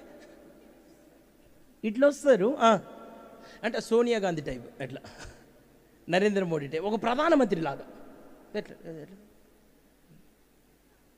Praise lord brother, praise the lord sister గారు, ప్రైజ్ ది లార్డ్. ఆ దీర్ఘం ఒక్కటి వినిపించింది, ఇంకా మనిషిగా అనరాదు. సోకులు పట్టడానికి వచ్చిన వాడికి మందిరం బ్యూటీ పార్లర్ అనుకుంటువా? మన సోకులు చూపించుకొని పోదాం. ఏడా చెప్పింది వినటానికి వచ్చినామంటే నీకు ఆ ప్రత్యక్షత ఉండాలిగా. దేవుడిచ్చునుగాక. ఈ ప్రత్యక్షత సౌలుకి లేదు కాబట్టి ప్రత్యక్షత లేనుండి ఎట్టని పనులు చేస్తాడో చెప్పనా? అదే సమయంలో మొదటి గ్రంథం 13వ అధ్యాయం 13వ వచనం చదవండి. అందుకు సమూయేలు ఇట్లనెను, నీ దేవుడైన యెహోవా నీకిచ్చిన ఆజ్ఞను గైకొనక నీవు అవివేకపు పని చేసితివి. నీ రాజ్యమును ఇశ్రాయేలు మీద సదాకాలము స్థిరపరచుటకు యెహోవా తలచి ఉండెను, అయితే నీ రాజ్యము నిలువదు. అది డమాల్ డమాల్ డిష్. బాబు చాప చుట్టమ్మా అని చెప్పిండు దేవుడు. రాజరికం ఇచ్చినోడికి పేకటం తెలియదా? మైక్ సౌండ్ పెట్టినోడు అభిగాడికి సౌండ్ తగ్గటం తెలియదా? కొంచెం తేడా పడితే అటు ఇటు మొత్తం గలిబిలి చేస్తే అంత అయిపోయింది. అల్లు కోటం అంతా సమాప్తం. నాకే సేదర పుట్టి ఏసాకు పుట్టి నాయన వద్దులే ఇక పట్టుకో మైకు అని మనం ఇవ్వాలి. సింహాసనం ఇచ్చిన దేవుని గురించిన ప్రత్యక్షత నీకు మొదటి నుంచి లేదు గనక బలి ఎవరు ఇవ్వాలా? యుద్ధానికి పోయే ముందు బలి ఇవ్వాలగా. ఆ బలి ఎవరు ఇవ్వాలా? దైవజనుడు ఇవ్వాలి. ఎవరు ఇచ్చారు? అక్కడ ఏమని రాసి ఉంటుంది బైబిల్లో? నా అంతటా నేను సాహసించి సర్కస్ చేసి తిని అనండి. తాడు మీద నడిచిన సౌలు అనండి.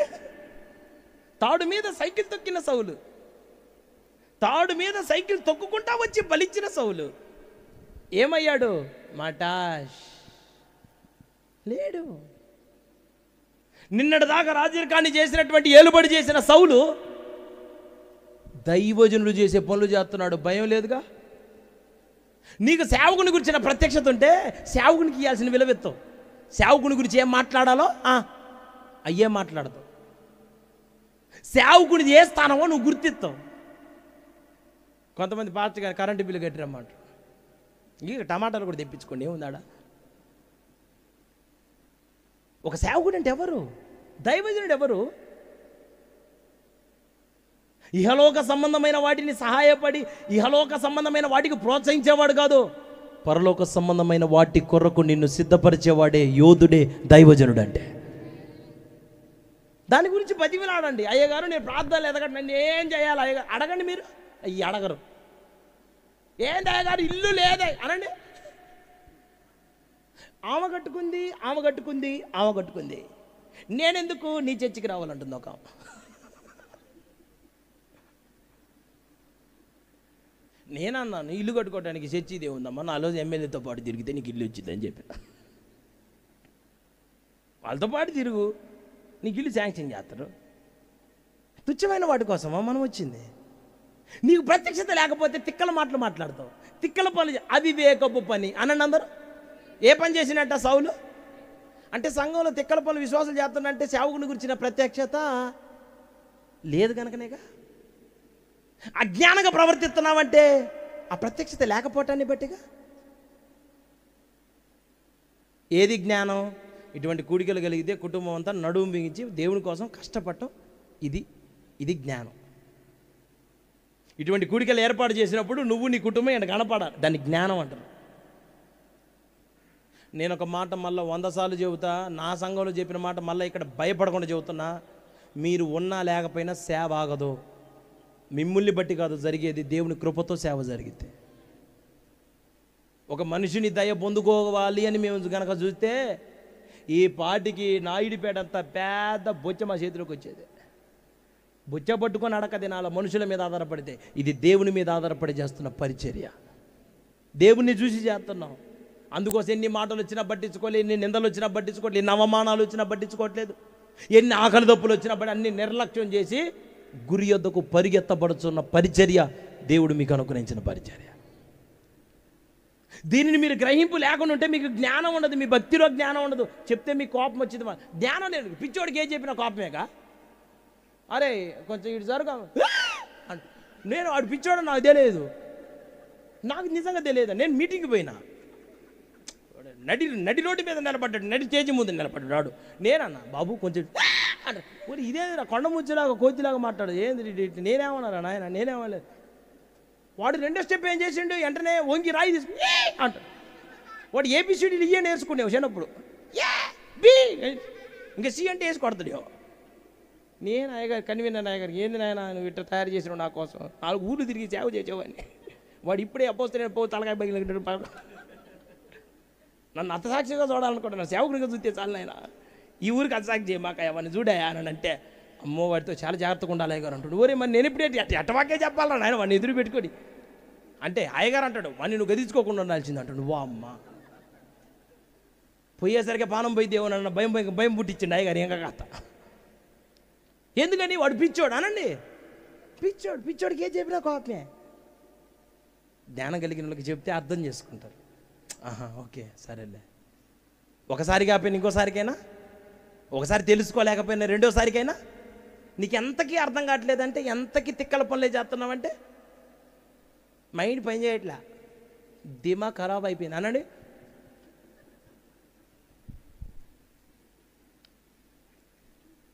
ఇగో మంచి మర్యాదగా దేవునికి లోబడితే చాలా బాగుంటాం, పచ్చగా ఉంటాం. పచ్చకున్న దానిని పచ్చగడ్డికి మందు గనక కొడితే ఎట్ట బగ్గు నిండిపోయిద్దో, నిమిషాల మీద దేవుని దయతో బతుకుతున్నాం. ఆయన దయ లేకపోతే రెప్పపాటులో ఏముండదు. మన మధ్యలో దైవజనుడు అల్లెల్లుయా అని నన్ను నెగేస్తుంటారు చాలా మీటింగులలో.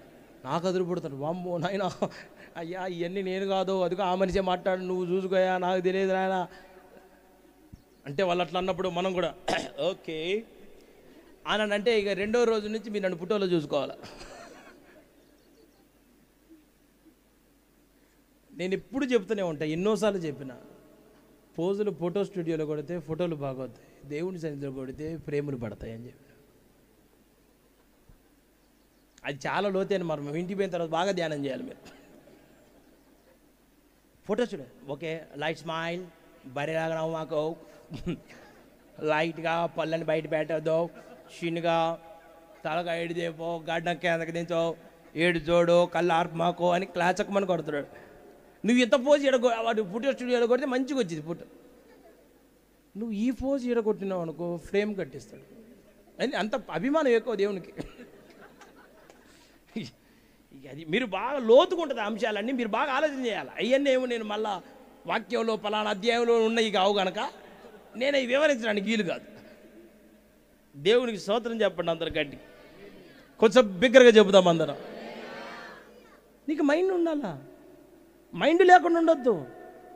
ఈరోజు ఇంత ఖర్చు జరిగింది, ఇంత ప్రయాసపడ్డాడు, ఇంత ఖర్చు అయింది, సేవకుని దగ్గర ఉండి కూడా మిమ్మల్ని అడుగుతున్నాడు అంటే అది తప్పే. సేవకుడు త్యాగంతో చేస్తున్నా నువ్వు నోరు మూసుకొని ఉన్నావంటే నువ్వు చాలా పెద్ద తప్పు. తెలుసుకొని దైవజనుని గురించిన ప్రత్యక్షత కలిగిన వ్యక్తులముగా మనందరం మార్చబడదాము కాక. పౌలయ్య గారు ఏం చెప్పిండు? అజ్ఞానుల వలే కాక అనండి. ఎట్లా నడుచుకుంటున్నారు మీరు? మరి జ్ఞానంగా నడుస్తున్నారా? ఇటు చూడండి, సంసారంలో బొచ్చడి మాటలు చెబుతారు, చెప్పుడు మాటలు. అమ్మాయి మీ ఆయనకి పెళ్ళి కాకముందు అల్లడియా పొల్లమ్మ కొబ్బరికాయ కొట్టిద్ది వాడికి. ఎంత డొర్ర మార్గుడు అంటే చాలా పెద్ద డొర్ర. ఆ మాటలు పట్టుకొని ఈ ఉపదేశమును నేను అంగీకరించదును అనగానే నువ్వు నాశనమగుదు, నీ సంసారం ఆగమగును, నీ కొంప కొల్లేరగును, నీ బతుకు బజార్న పడును, అందరి ముందు నవ్వుల పాలైపోతావు. ఎన్నో మాటలు వస్తాయి. అంటే నేను ఒక మాట మీకు చెబుతా, యథార్థంగా నాకు ఒక మాట చెప్పండి. అమ్మ జ్ఞానంగా సంసారం చేసుకుంది అయ్యగారు ఆ పిల్ల అని నాకు చాలా మంది చెబుతుంటారు. తెలివిగా సంసారం చేసింది అయ్యగారు, ఎన్ని మాటలైనా పట్టించుకోవాలి, ఎన్ని నిందలైనా చాలా సర్దుకుంది అయ్యగారు. సంసారంలో సర్దుకునే వాళ్ళు ఉన్నారు, కానీ సంఘంలో సర్దుకునే వాళ్ళు, సర్దుకొని పోయే వాళ్ళు ఉన్నారు. చెప్పండి, నాతో చెప్పండి. అల్లం బెల్లం నీతో నాతో గాయ గోరిగెలా. మీరు ఎప్పుడు అంటారో ఏమో, అమ్మో మీరే నవ్వుతారు, మీరే అలుగుతారు. మిమ్మల్ని చాలా డేంజర్ క్యాండిడేట్లు మీరు. అయ్యగారు నువ్వు నా దేవుడివి అన్నాడు, వాడు దయ్యం అంటాడు. వీడంత దుర్మార్గం నేను ప్రపంచంలో చూడలేదని నా గురించి సువార్త ప్రకటిస్తాడు రేపాడు. అందుకోసం దేవుడు ముందే రాసిపెట్టిండు బంగారం లాంటి ముత్యం లాంటి మాట నా కోసం. మనుషులు నిన్ను కొనియాడినప్పుడు నాయనా నీ మెడలో దండబడిందని గుర్తుపెట్టుకోయా. మనుషులు నిన్ను కొనియాడినప్పుడు నీకు మరేంది? నేను చెప్పే ఈ మాటలను జాగ్రత్త కలిగి వినే మనస్సును దేవుడు మీ అందరికి ఇచ్చును గాక. అందరు అల్లడి చెప్పండి బిగ్గరగా, కొంచెం ఉజ్జీవంగా చెబుతాం. పన్నోడికి ఏముంది? దైవజనుని గురించిన పనే ఉంది, పనిలోనే ఉన్నాడు, కానీ ప్రత్యక్షత మాత్రం పోలేదు. కానీ నీకు ప్రత్యక్షత పోయింది, పని ఉంది. హల్లెలూయా. అయ్యగారితో పని లేదు, ప్రత్యక్షతతోని. అసలు ఈ పని దొరకడానికి కూడా అయ్యగారి ప్రార్థన కారణం. ఫస్ట్ ప్రార్థన సాక్ష్యం. దేవుడి స్తోత్రం. సంఘ బిడ్డలందరికీ వందనాలు. నా సాక్ష్యం ఏంటంటే చాలా బేస్ వాయిస్తోనే అయ్యగారి ప్రార్థన, దేవుని కృప. అయ్యగా రమగా కన్నీళ్ళతో ప్రార్థన చేస్తే దేవుడు ఈ జాబ్ ఇచ్చాడు. ఇది ఫస్ట్. సెకండ్ స్టెప్, నేను కూడా ప్రార్థన చేసుకున్నాను. అది ఆయన కాదు, ఆయనతో పాటు నేను కూడా చేశా. నాతో పాటు నా భార్య పని చేసింది, దాంతోపాటు పిల్లలు కూడా చేశారు. అందుకోసం మాకు ఉద్యోగం వచ్చింది. మూడో స్టెప్, అసలు ఉద్యోగం ఎవరితోని కాదు, అది రావాలి కాబట్టి వచ్చింది.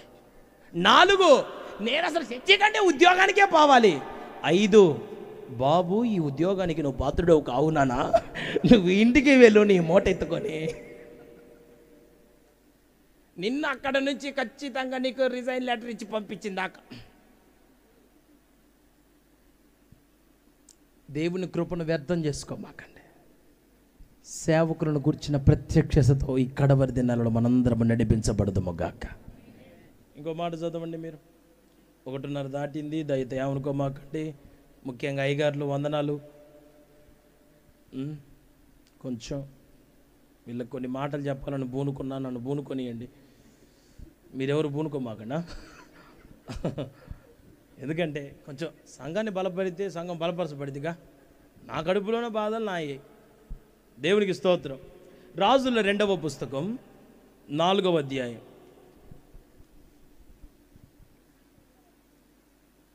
8వ వచనం. నా కుమారుడు ఎక్కడ నానా? ఓకే.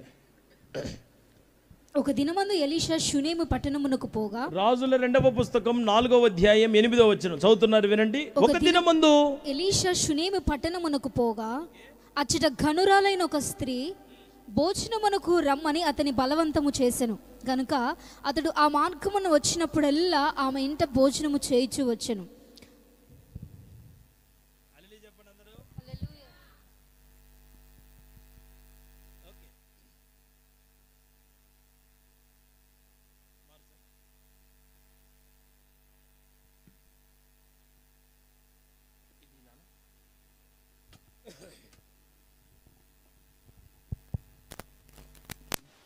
దేవునికి స్తోత్రం. హల్లెలూయా.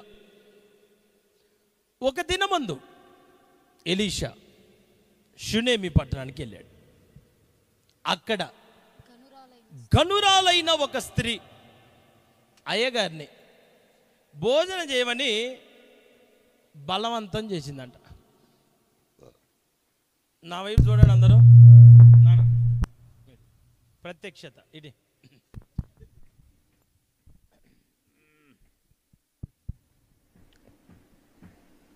నాకు దేవుడు చాలా ఓపిక నేర్పిస్తాడు చాలా విషయాలు. Okay okay okay. నా మైండ్ చెదిరితే మళ్ళీ సబ్జెక్ట్ చెదిరితే, నేను అందుకోసం మంచిగా ఉంటే మీకు నేను చెడిపోతే పని అంతా చెడిద్ది. అందుకోసం చాలా హల్లెలూయా హల్లెలూయా అని చెప్పండి అందరూ. షునేమి పట్టణానికి వెళ్ళాడంట అయ్యగారు. అక్కడ కనురాలైన స్త్రీ ఒక అయ్యగారిని, ఈ ఎలీషా అయ్యగారిని భోజనానికి రమ్మని బలవంతం చేసిందంట. ఏంటి చెప్పండి అందరు. మరే కొత్తగా ఊరికి పోయిండు. ఆ ఊరికి పోతే ఆమె సమస్యలో ఉంది. ఆమెకి పిల్లలు లేరు, ఆమె భర్త ముసలివాడు. ఇంత సమస్యలో ఉంది, ఇంత కష్టంలో ఉంది. అయ్యగారు వాళ్ళు ఊరికి వచ్చిండు. వస్తే ఆమె ఏం చెప్పాలి అసలు? నేను చాలా ఊర్లకు పోతుంటా కదా, అదే చెప్పాను ముందే చెప్పాను. అట్లా మీరు ఊరికి పడితే ఇంకా నేనేం చేయాలి? ఓకే. కొన్ని ఊర్లకి కొన్ని ప్రాంతాలకు పోతా కదా దేవుని పని చేయడానికి. అటు వెళ్ళినప్పుడు అయ్యా నా రైలు పోతుంది అన్నా కానీ ఏం కాదు అయ్యగారు, దేవుడు బోనీడు అయ్యగారు అంటారు నాకు. నువ్వు ఆయన మనిషి అయ్యగారు, నీకు రైలు బోదయ్యగారు, ఒక్క అడుగు వచ్చి ప్రార్థన చేయగారు, ఆ మనిషికి పక్షవాతం అయ్యగారు రాయగారు. ఆ మనిషికి పక్షవాతం అని పోయింది కానీ నాకు రైలు అందదు. నేనేమంటున్నానంటే మేలు జరగటానికి బలవంతంగా ఇంటికి పిలిపించుకునే వాళ్ళు ఉన్నారు. కష్టంలో ఉన్నాం, మా కన్నీళ్ళలో ఉన్నాం, మేము బాధలో ఉన్నాం, మాకు వచ్చి ప్రార్థన చేయని బలవంతంగా పిలిపించుకునే వాళ్ళు ఉన్నారు. కానీ ఒక దైవజనుడు మా ఇంటికి వచ్చి భోజనం చేయాలని ప్రత్యేకంగా దాని కొరకే పిలిపించుకునే వాళ్ళు ఉన్నారా? బలవంతం చేస్తుందంట. ఇదిగాక ఆమె ఇంటి గోడ మీద ఒక గది కట్టించిందంట వాళ్ళ అయ్యగారికి. దాంట్లో కొత్త మంచం, బల్ల, పీట, దీప, స్తంభం అన్నీ కొత్తయే. నేను ఒక దగ్గరికి పోతే నాకు దుప్పటి ఇచ్చిండు, దుమ్ము దులుపుతుంది. అది దుమ్ము దులిపే దుప్పటి అనండి. కొంచెం ఇట్లా ఒక్కసారి పరుచుకోగానే దువ్వ, ఏందబ్బా ఇంత పోగా అనుకున్నా. ఏముంది లైట్ కింద, మాటికి కొంచెం ఆశీర్వాదం జల్లు లాగా పడుతున్నాయి ఒంటి మీద. ఏందబ్బా అని చెప్పి మళ్ళీ ఇటు దిగానే మళ్ళీ దువ్వే. అంత అద్భుతంగా ఉంది ఆ బ్లాంకెట్, మామూలు బ్లాంకెట్ కాదు. సరే, కొన్ని పరిస్థితులు, కఠినమైన పరిస్థితులు, ఇంకేమీ లేని పరిస్థితుల మధ్యలో ఇక ఆ దుప్పటే పరమానందం అనుకొని కప్పుకోవాలి, లేకపోతే దోమలు మన రక్తమునంతా పిండి వేయను, ఇక తప్పదు. కానీ ఈ దైవజనుడి ఇంట్లో అన్నీ కొత్తయంట. ఈ మార్గము గుండా వచ్చినప్పుడల్లా నా ఇంటిని దాటిపోవద్దు, నువ్వు నా ఇంటికి రావాలా అండి. అసలు అయ్యగారి ఇంటికి రావాలని కోరుకునే వాళ్ళు ఎవరైనా ఉన్నారండి? అమ్మా ఈ వారంలో నేను వద్దయ్య గారు, నేను ఫోన్ చేస్తాగా, ఎందుకు తొందరపడుతున్నావు? ఏం చేతపడి చేసినట్టు అయ్యగారు ఏంది అట్ట మాట్లాడుతున్నా? నేను చెబుతా కదా అయ్యగారు వచ్చాను, బాగున్నారా రాజ్యోలు, ఎందుకు అంత తొందరపడేది ఎందుకు అయ్యగారు? నేను చెబుతాగా. అయ్యగారు వద్దనంటే వద్దనే వాళ్ళు ఉన్నారు, కానీ రమ్మని బలవంతం చేసేవాళ్ళు ఉన్నారా? ఇంటికి రమ్మని బలవంతం చేసి ఆమెకి ఇంకా మేలు జరగలేదు, కుమారుడు పుట్టలేదు. వచ్చినప్పుడల్లా భోజనం చేస్తుంటే ఆమె చెబుతుందంట భర్తకి, మన ఇంటికి వస్తా పోతా ఉన్న అయ్యగారు బాగా మాంసం తినిపోతాడని చెప్పట్లేదు.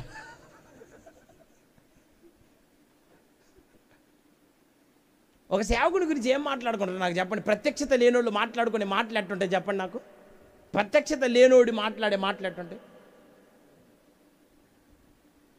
అయ్యగారు తిండి, అమ్మా అయ్యగారు భోజనం చేస్తే ఇంత కుప్ప అయిందమ్మా. ఏడిది కుప్ప? ఎముకల కుప్ప. ఇన్నిసార్లు వత్తా పోతా ఉన్నాడంట.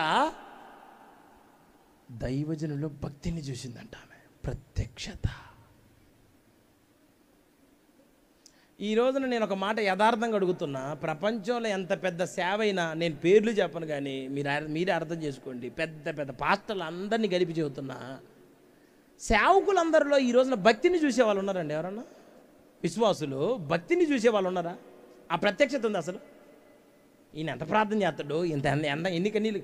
నన్ను ఒక ఆయన అడిగిండు, అయ్యగారు ఒక మంచి దైవజనుడు కావాలా, ఒక ఆత్మ సంబంధమైన దైవజనుడు కావాలా అంటే మనం ఎట్ట గుర్తుపట్టాలా? నేనన్నా ప్యాంట్ ఎత్తి మోకాళ్ళు చూడాయా అని చెప్పిన.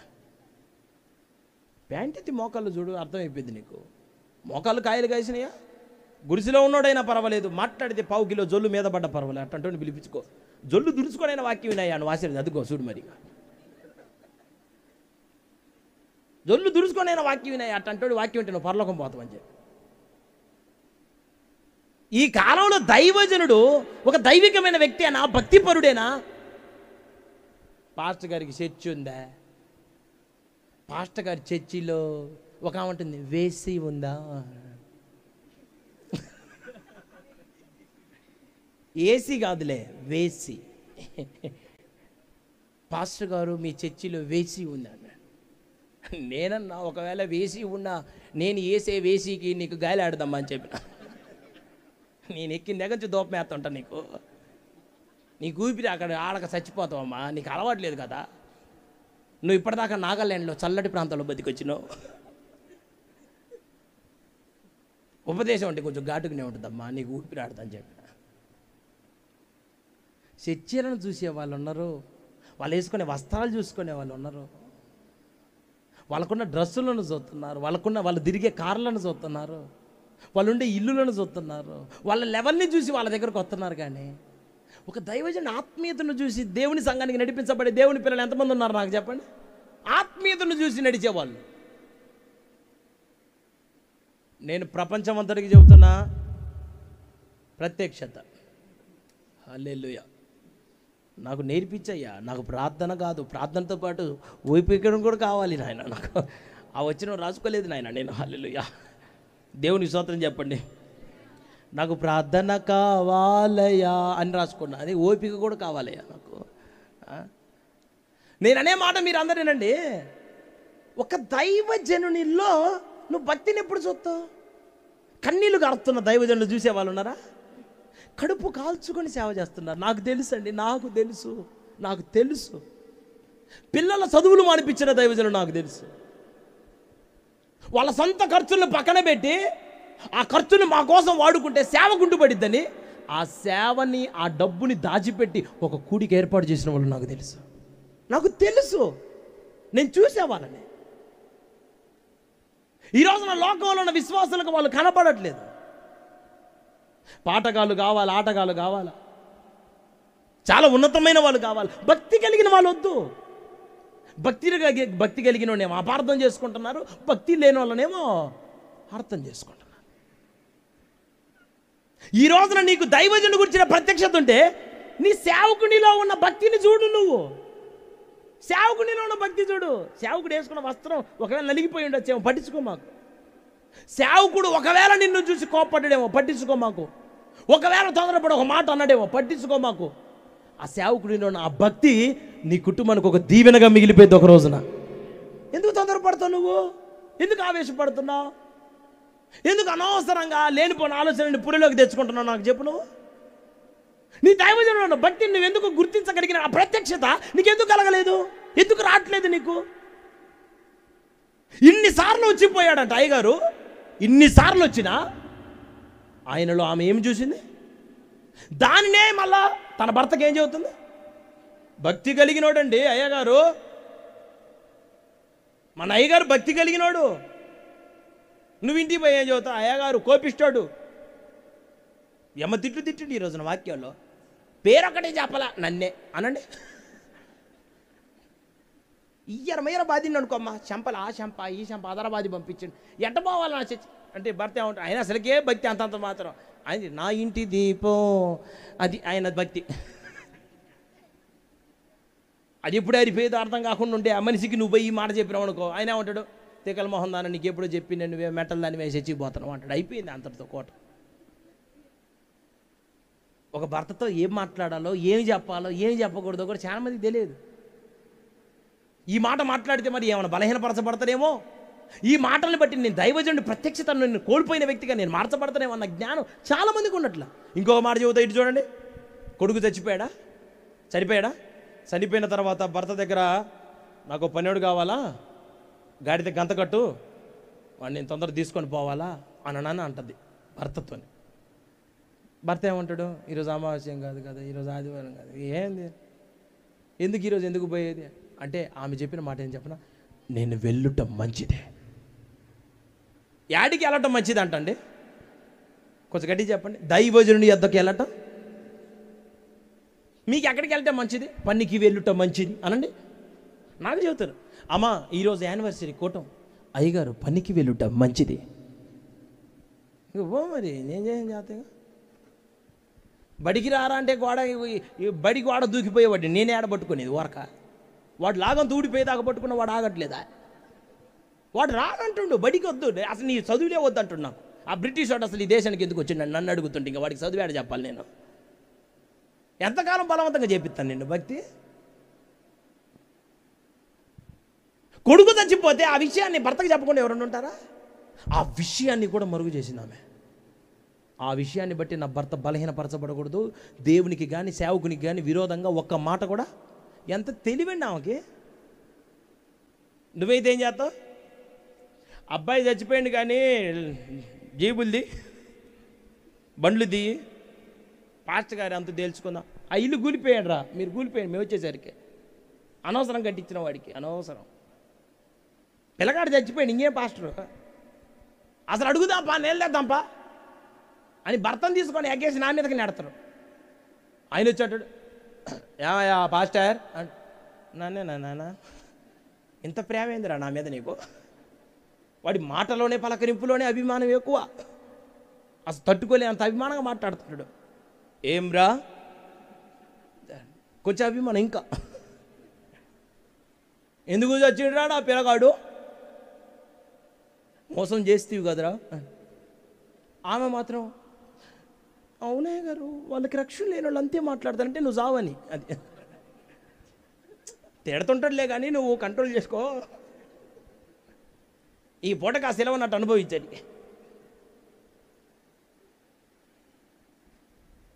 గనురాలుకున్న జ్ఞానం, ఆమె గనురాలను పిలవబట్టడానికి ఆ సామర్థ్యం ఏంటిదంటే దైవజనుడికి వచ్చిన ప్రత్యక్షత కలిగిన బిడ్డ. పరిగెత్తుకొని దైవజనుడి దగ్గరికి పోయింది. వెళ్ళిందా? పన్నోడికి చెప్పిందా? పన్నోడికి కనీసం మనం పోయేటప్పుడు కనీసం ఇదిగా ఇంటి ఆయనకి చెప్పకుండా వాడి పన్నోడికి అయ్యా ఏమర్థం చెప్పమాకయ్యా పిల్లగాడు పోయింటయ్యా నాయన, వాడి గాడి దీనికి ఎడు నడిపిస్తాడు, వాడికి అర్థం కాదు. నువ్వు ఏడిచే ఏడుపులకి నువ్వు పెట్టే కేకలకి ఆ గాడిద బెదిరిపోయి అది ఎడు బారిపోయిందో. ఇంక మీకు అయ్యగారు ఆడ దొరుకుతాడు? పన్నోడికి తెలియదు, అయ్యగారికి వాళ్ళ ఇంటి ఆయనకి తెలియదు. అయ్యగారి దగ్గరికి పోయింది. దూరం నుంచి అయ్యగారు చూసిండు, గ్యాస్ని పంపించిండు. అరే పోరా అక్క వస్తుంది, ఏందో ఆడవుడికి వస్తుంది, పోరా ఏందో అక్క ఎట్లా ఉన్నారు అడుగు పోరా అని. ఈడు పోయి అడుగుతాడు, అక్క ప్రైజ్లడక్క అన్న. ప్రైజ్లడు తమ్ముడు. అక్క నీవు నీ కుమారుడు నీ పెనిమిటి సుఖముగా ఉన్నారా అనగానే ఆమె ఏ సగోరా నాయన పాచగడి బయట విలువయా అనండి అనండి అన్నదా? మేము బాగున్నాం, మేము బాగున్నాం, బాగున్నాం. మేము నిజంగా బాగుందా? బాగలేకపోయినా దైవజనుడికి వచ్చిన ప్రత్యక్షత కలిగిన వాళ్ళు అది అట్ట కడుపులో పెట్టుకొని బతుకుతారు. నీకు ఎంత బాగున్నా ఇన్ని మాటలు చెబుతున్నావు ఈరోజు మీ పాస్టర్ గారి గురించి.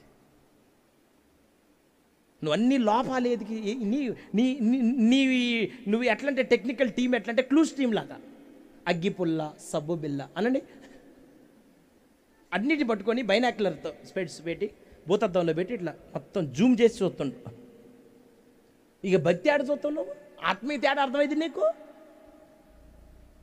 బాగున్నావా అంటే బాగున్నావు అన్నది. కొంచెం అయ్యగారితో మాట్లాడాలయ్యా. సావు కబురు చల్లగా ఏమని చూసే కనుక్కున్నారేమో ఆ సామెత. సావు కబురు చల్లగా చెబుతుపోయిందా అని. అయ్యగారు అమ్మా అయ్యా ఏందమ్మా రాజుతోనే ఏమన్నా మాట్లాడాలా? ఆయన లెవెల్ చూడనట్టుందో పిలిపియమంటావా ఎమ్మెల్యే? వద్దులే. ఏంది మరి, ఏంది వర్క్, ఏంది పని, ఏంది చెప్పు. ఏం లేదు ఆ అబ్బాయి చచ్చిపోయాడు. సేవకుడు ఉలిక్కి పడ్డాడు. దేవుడి విషయాన్ని నాకు మరుగు చేశాడే, నాకు చెప్పలా. ఈ రోజున నేను మీ అందరికి ఒక మాట చెబుతా. దైవజనుడు గురించిన ప్రత్యక్షత కలిగిన వాళ్ళ కుటుంబాలలో మరణము కూడా జీవంగా మార్చబడింది ఆయన నామములో. ఆ ప్రత్యక్షత నీకు ఉండాలా. ఇక చచ్చిపోయిన వ్యక్తి తిరిగి రావడం కుదరదుగా. అంటే జరగకూడని కార్యాలు కూడా, ఇక అసాధ్యము అని చెప్పిన కార్యాలను కూడా నీకు దైవజనుడు గురించిన ప్రత్యక్షత ఉంటే నా దేవుడు తప్పక వాటిని సాధ్యము చేయగలడు. స్తోత్రం అని చెప్పండి. ఒక్క మాట చదవండి, నేను ముగిస్తాను. ఇది ఒక్క మాటే.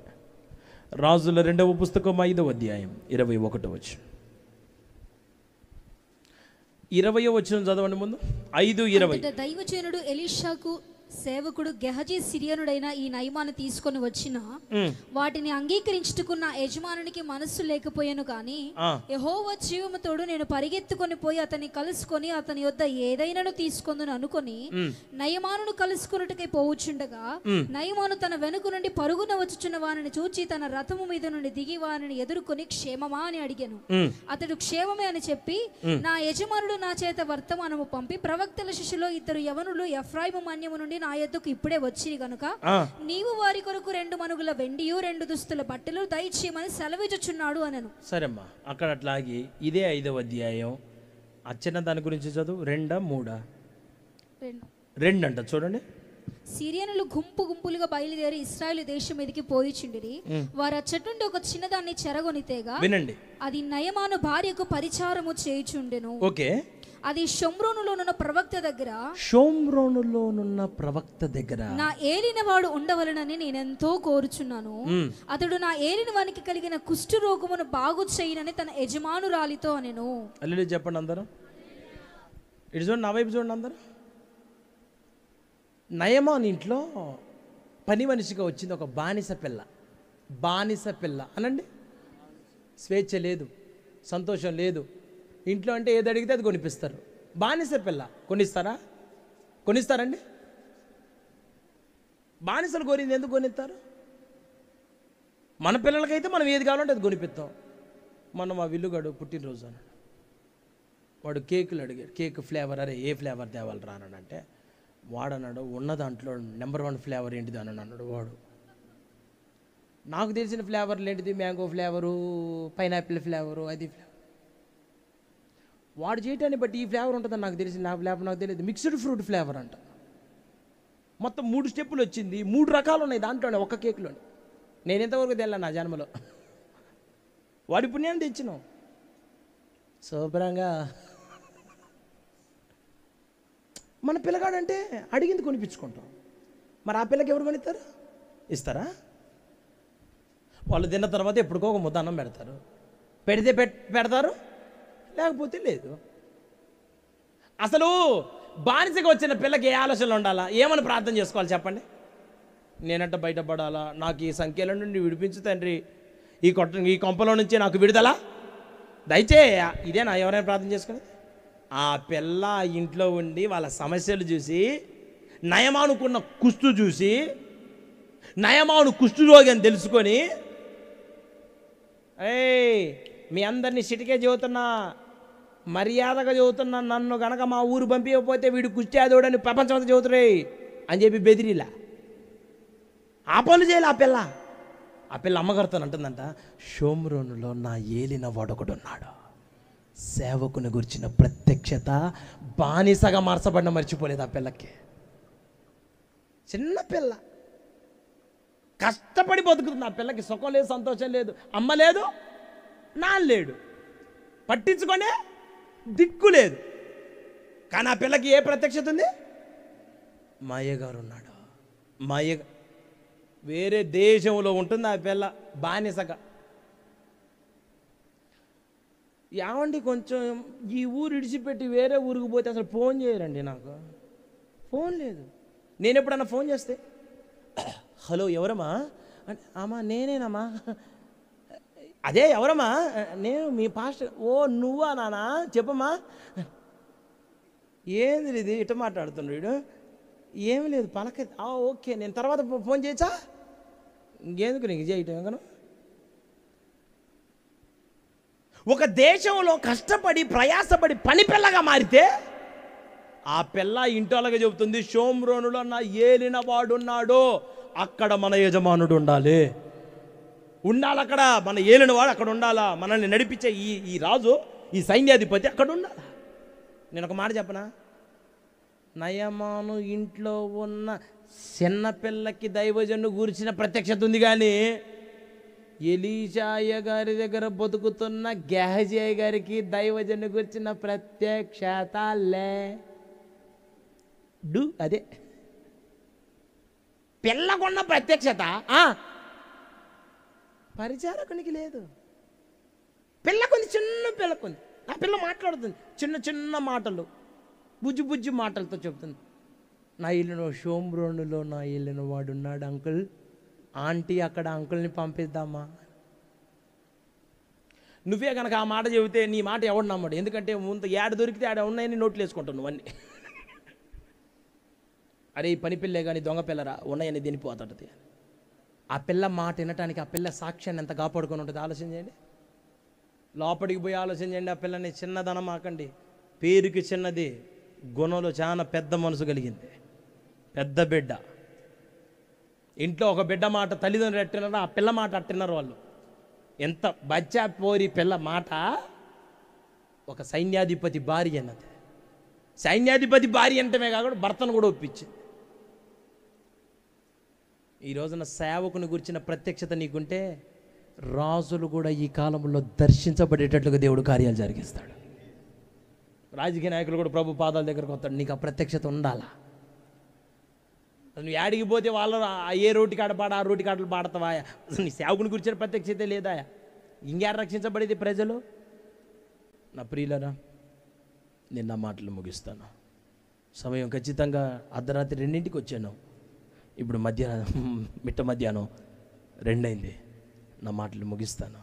ఒకటే మాట, 20 వచనం చదివింది చూశారు ఇందాక చెల్లి, చదువమ్మా. 5:20. అంతటా దైవజనుడైన ఎలీషాకు సేవకుడు గెహజీ సిరియానుడైన ఈ నయమాను తీసుకొని వచ్చిన వాటిని అంగీకరించటానికి నా యజమానునికి మనస్సు లేకపోయాను. ఎవరికి మనసు లేదు? ఎలీషాయి గారికి. వేటి మీద మనసు లేదు? నయమాను తెచ్చిన వెండి బంగారాల మీద మనసు లేదు. మనసు లేదు అని నీకు తెలిసినప్పుడు ఆ సేవకుని గురించిన ప్రత్యక్షత నీకుంటే నీకు కూడా ఉండకూడదుగా? నీ సేవకుడు ఏదైతే కోప్పడుతున్నాడో అది నువ్వు చేయకూడదుగా? అర్థమైందని నేను అన్నమాట. సేవకునికి ఇట్లా మాట్లాడితే ఇష్టం లేదు, మాట్లాడకూడదు. ఆ పని చేస్తే ఆయనకి ఇష్టం ఉండదు, చెయ్యొద్దు, మానే. ఆయన కోరుకోలేదు, ఆ విధంగా మాట్లాడితే ఆయన ఇష్టపడ్డాడు. ఆయనకు వాడి మీద మనసు లేదని వీడికి తెలుసు, వాళ్ళు అన్నీ తెలుసు, అన్నీ తెలుసు, ఏం చేయడు. వాడికి నచ్చిందే చేత. వీడు అడిగిపోయి అంటుండు, ఎఫ్రాయిం మన్యంలోంచి 2 మనుషులు వచ్చిండ్రు, వాళ్ళకి బో పెట్టడానికి మా అయ్యగారి దగ్గర మెతుకులు లేవు అని వాళ్ళ అయ్యగారిని బజార్లో పడేసాడు. ప్రత్యక్షత లేనోడు సేవకు నామమానపరుస్తాడు. ప్రత్యక్షత లేనోడు ఏ మాట మాట్లాడాలి తెలియని మాటలు, అజ్ఞానపు మాటలు మాట్లాడతాడు. ప్రత్యక్షత కలిగిన పనిపిల్ల షోమ్రోనున్న నా ఏలినవాడు అక్కడ నా దైవజనుడి దగ్గర ఉండాలని కోరుకుంటారు. ఈరోజున ఒక మాట మిమ్మల్ని అందరినీ నేను అడుగుతున్నా, మీరు మీ దైవజనుడి గురించిన ప్రత్యక్షత కలిగిన వాళ్ళేనా? మీరు మీ ద్వారా ప్రత్యక్షత కలిగిన వారుగా మీరుంటే మీ ద్వారా రాజులు కూడా దేవుని తెలుసుకునేటట్టు దేవుడు కార్యాలు చేస్తాడు. ప్రత్యక్షత ఉంటే మీ ఇంట్లో ఉన్న మరణం కూడా జీవంగా మార్చబడుతుంది. ప్రత్యక్షత ఉంటే ఇవి జరుగుతాయి. ప్రత్యక్షత లేకపోతే ఏం లేదు. పేతుర్ని పిలిపించుకున్నాడు, పేతురు చెప్పినట్టే చేశాడు. కొర్నేలి ఒక శ్రేష్ఠునిగా దేవుని సన్నిధిలో మిగిలిపోయాడు. మీరు మీ కుటుంబాలు శ్రేష్ఠులుగా మిగిలిపోదురు గాక. మీ జీవితాలను దేవుడు ఆ విధంగా ఆశీర్వదించును గాక. God bless you. కళ్ళు